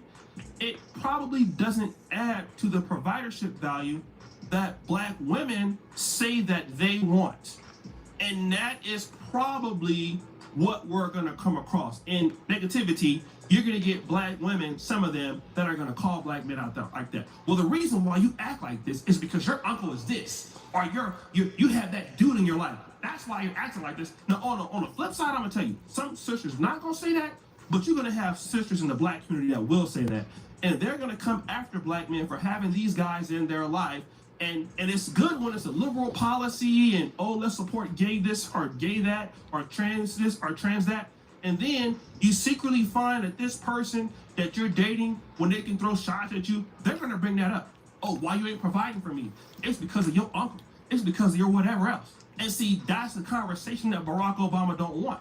When you hear about black women already, they're complaining about black men because they're not masculine enough. That's the conversation. You guys are not masculine. You're not providing. You're not. And that's very, very true. You hear a lot of people complaining about that. Men don't have a lot of jobs. Black guys been kicked out of all these corporations and not hired. They bring immigrants in, they hire them.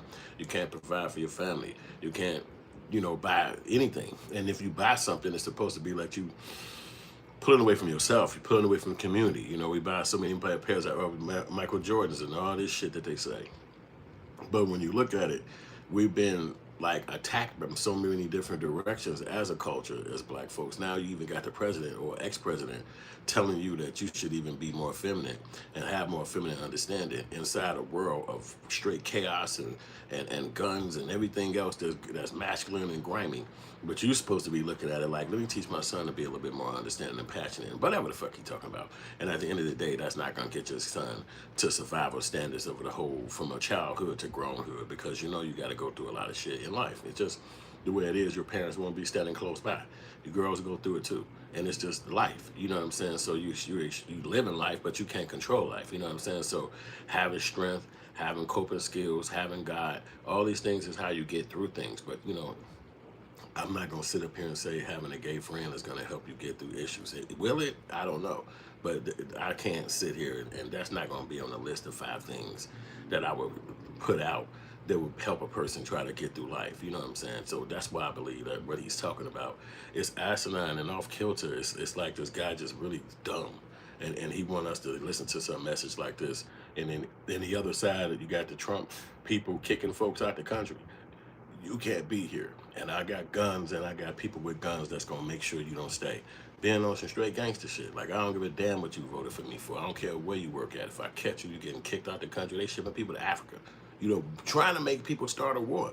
If we don't look at it like that, because we look at it like, oh, it's the law and I'm supposed to follow the law. But if you look at any history, people do not fucking care about the law. They go ahead and have a coup, or they go ahead and have some kind of revolt. You see a little protesting, see some pushback, but with the control of media and technology, it's not a whole lot of that. You know, motherfuckers is getting thwarted, motherfuckers is getting over suppressed and stopping and having to just deal with the fucking roundup and get kicked out the country. You don't see a whole bunch of them like, yo, fuck that, downtown ain't gonna happen. Ain't no city hall, ain't this mall ain't opening. So they're just going along with what happens, you know, but it's not like it's an impending revolt date and hey man, what's gonna happen that day, man, I'm scared, you know. This is what the world really is. So if you around dealing with the letter numbers and you trying to get inside a group or get a people to accept you because you finally associate with what they saying, you get it now, it's like, that's not helping you. That's not going to get you nowhere. It's not going to build you up. Maybe it might get you some kind of job or some kind of, you know, connection. But, you know, we grew up in a time frame where if you went to college, you got in a fraternity, or you got in a sport, or you got in some kind of league like bowling or some shit like that, Black History, or you was in the politics, you was the debater. It was things like that that intrigued you to get around other people. Now, if they was dealing with whatever they was dealing with in their bedroom, that don't have nothing to do with us meeting up right here. If we're a group of comics and we meeting up to do comedy or think jokes and talk jokes, or we writers, or we carpenters or construction workers, when we leave that environment, it doesn't matter what you do at home. If we homies and we're around each other, it don't fucking matter what you do at the crib. I remember it was a guy around me at a job I had, and the job was it was gay people who were at the job. So this one guy he was a white guy. He was around me. I never, you know, I'm from Southside, ain't a whole lot of white people, so I didn't know he was gay. I didn't really pay attention to him like that. We came around each other at the job.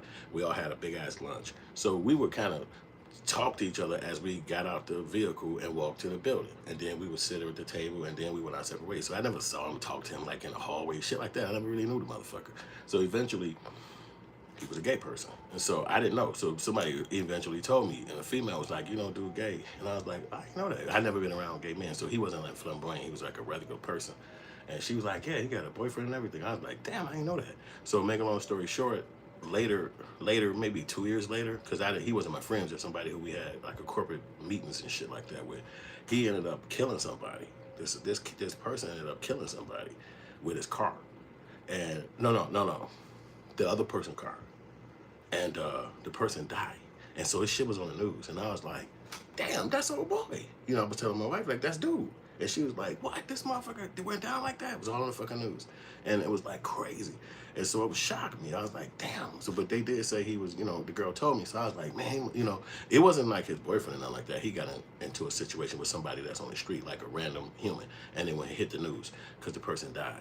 And so I was tweaking about that. Then about maybe a month later, 2 months later, he was back on the news. They were saying that he got into some situation in jail and he was spitting on the nurses at the hospital, but he was HIV positive, and he had been HIV positive. And I was like, get the fuck to, I was talking to this nigga at the lunch. I didn't even know. It's just like, you don't know somebody. And I didn't judge him because I didn't know shit about him. It was just somebody who we was around and da-da-da-da-da. And then as you see life play out, then you see more about the person. But I didn't look at him and be like, oh man, it's something about that dude. Or even when a girl said who he was or how he was, I didn't look at him and say, oh, fuck that. I'm glad you told me. It was just what it was. It's just it didn't mean shit. It's just his fucking life. I don't hang with him. We don't hang on the same side of town. I don't know you. You're just a person I'm around. So to think that you can't be around other people because of who they are, and you don't know impending what they got going on, is he a sniper or a shooter or some kind of weird person? It's just who the fuck they are. They people, and that's just who old boy was. I didn't know him no more other than just seeing him at them lunches and shit, and then that was it. And then you see him on the news, and it's like, that was that dude. What the fuck? That's him right there. But you know, he got caught up in his crime. He probably out of jail by now because that was mad years ago. That was probably like the year 2000 or some shit like that. But eventually, that's what you saw on the news. And so I was just like, I'm just saying that people have problems. People have mental issues. They going through shit. They could be whoever the fuck they are. And then here you are choosing this person to be around your kid or your family, and you just know them from the work, or you probably know them from the gym, or maybe you're hooping or some shit like that, the barbershop. You can't really know a person. You can't really know a person with that's why it sounds so weird what the brother's saying. Let old boy finish this statement real quick. You're not this. That's why. That's the conversation amongst black women today. You have a lack of masculinity. So now if we have a third or secondary gay dad, my question is, does that add to the gap that makes black men more masculine to impress black women? Now, every gay man is not feminine. We understand that. Every gay men are versatile in who they are. Well, I'm pretty sure we can't just put them all in a box. But then we're asking, is that a representation of a man that helps provide and create for black women in black America? And until Barack Obama is able to prove that statement to me, because clearly that is what black women want, you're probably going to still see black women saying, we need white men, go to Asian men, these black men are just too soft. And that's already their criticism. And Michelle Obama, if you get a rich guy like Barack Obama, it's okay. Maybe that's fine for your relationship. What about the average black man in America and a black woman? And she wants a guy that can go out there and get it. Is that going to be what this person brings? It could be, but on average. What are we going to experience this? I'm probably not. I don't know, to be honest. I just don't know. I just don't think that's the add-on that we're going to get in black America. Not to say that gay people can't do things, because they can, right? But it's just pushing this agenda on black men that I don't know if that is really what is the answer. Of course, if you get somebody in your life that's Bible, that's gay, that's in your family, that's a close friend, that's no problem. But to say that this person is mandatory, that I'm not sure. So guys, what do you think? It's your boy LCD Jackson back at it again with another episode of The Celebrity Junk. I appreciate it for all of you. I think I believe a lot of shit my man was saying, and I agree with that. You know what I'm saying? Having some kind of weird person around your kid because of what he does in his bedroom, and that's your gauge, that's your leveraging stick about your child, you know that's far-fetched. Nobody's gonna do nothing like that. Barack Obama, I think he knows that. He understands that, but I think that his biggest point is he wanted to put a message out there that people would believe him, that people would listen to him. Like, yo, this how you go viral, baby. Say this. That's all I believe happened. Because I don't think he that damn crazy where he would think that somebody would let some people like that around his kid or their kid just because he said it. It's like, dude, if you don't get your crazy ass out of here. We do respect your game. We respect you as a leader and all that shit that you did, but nobody's rocking with that. Let me play this last little clip on one of the last clips.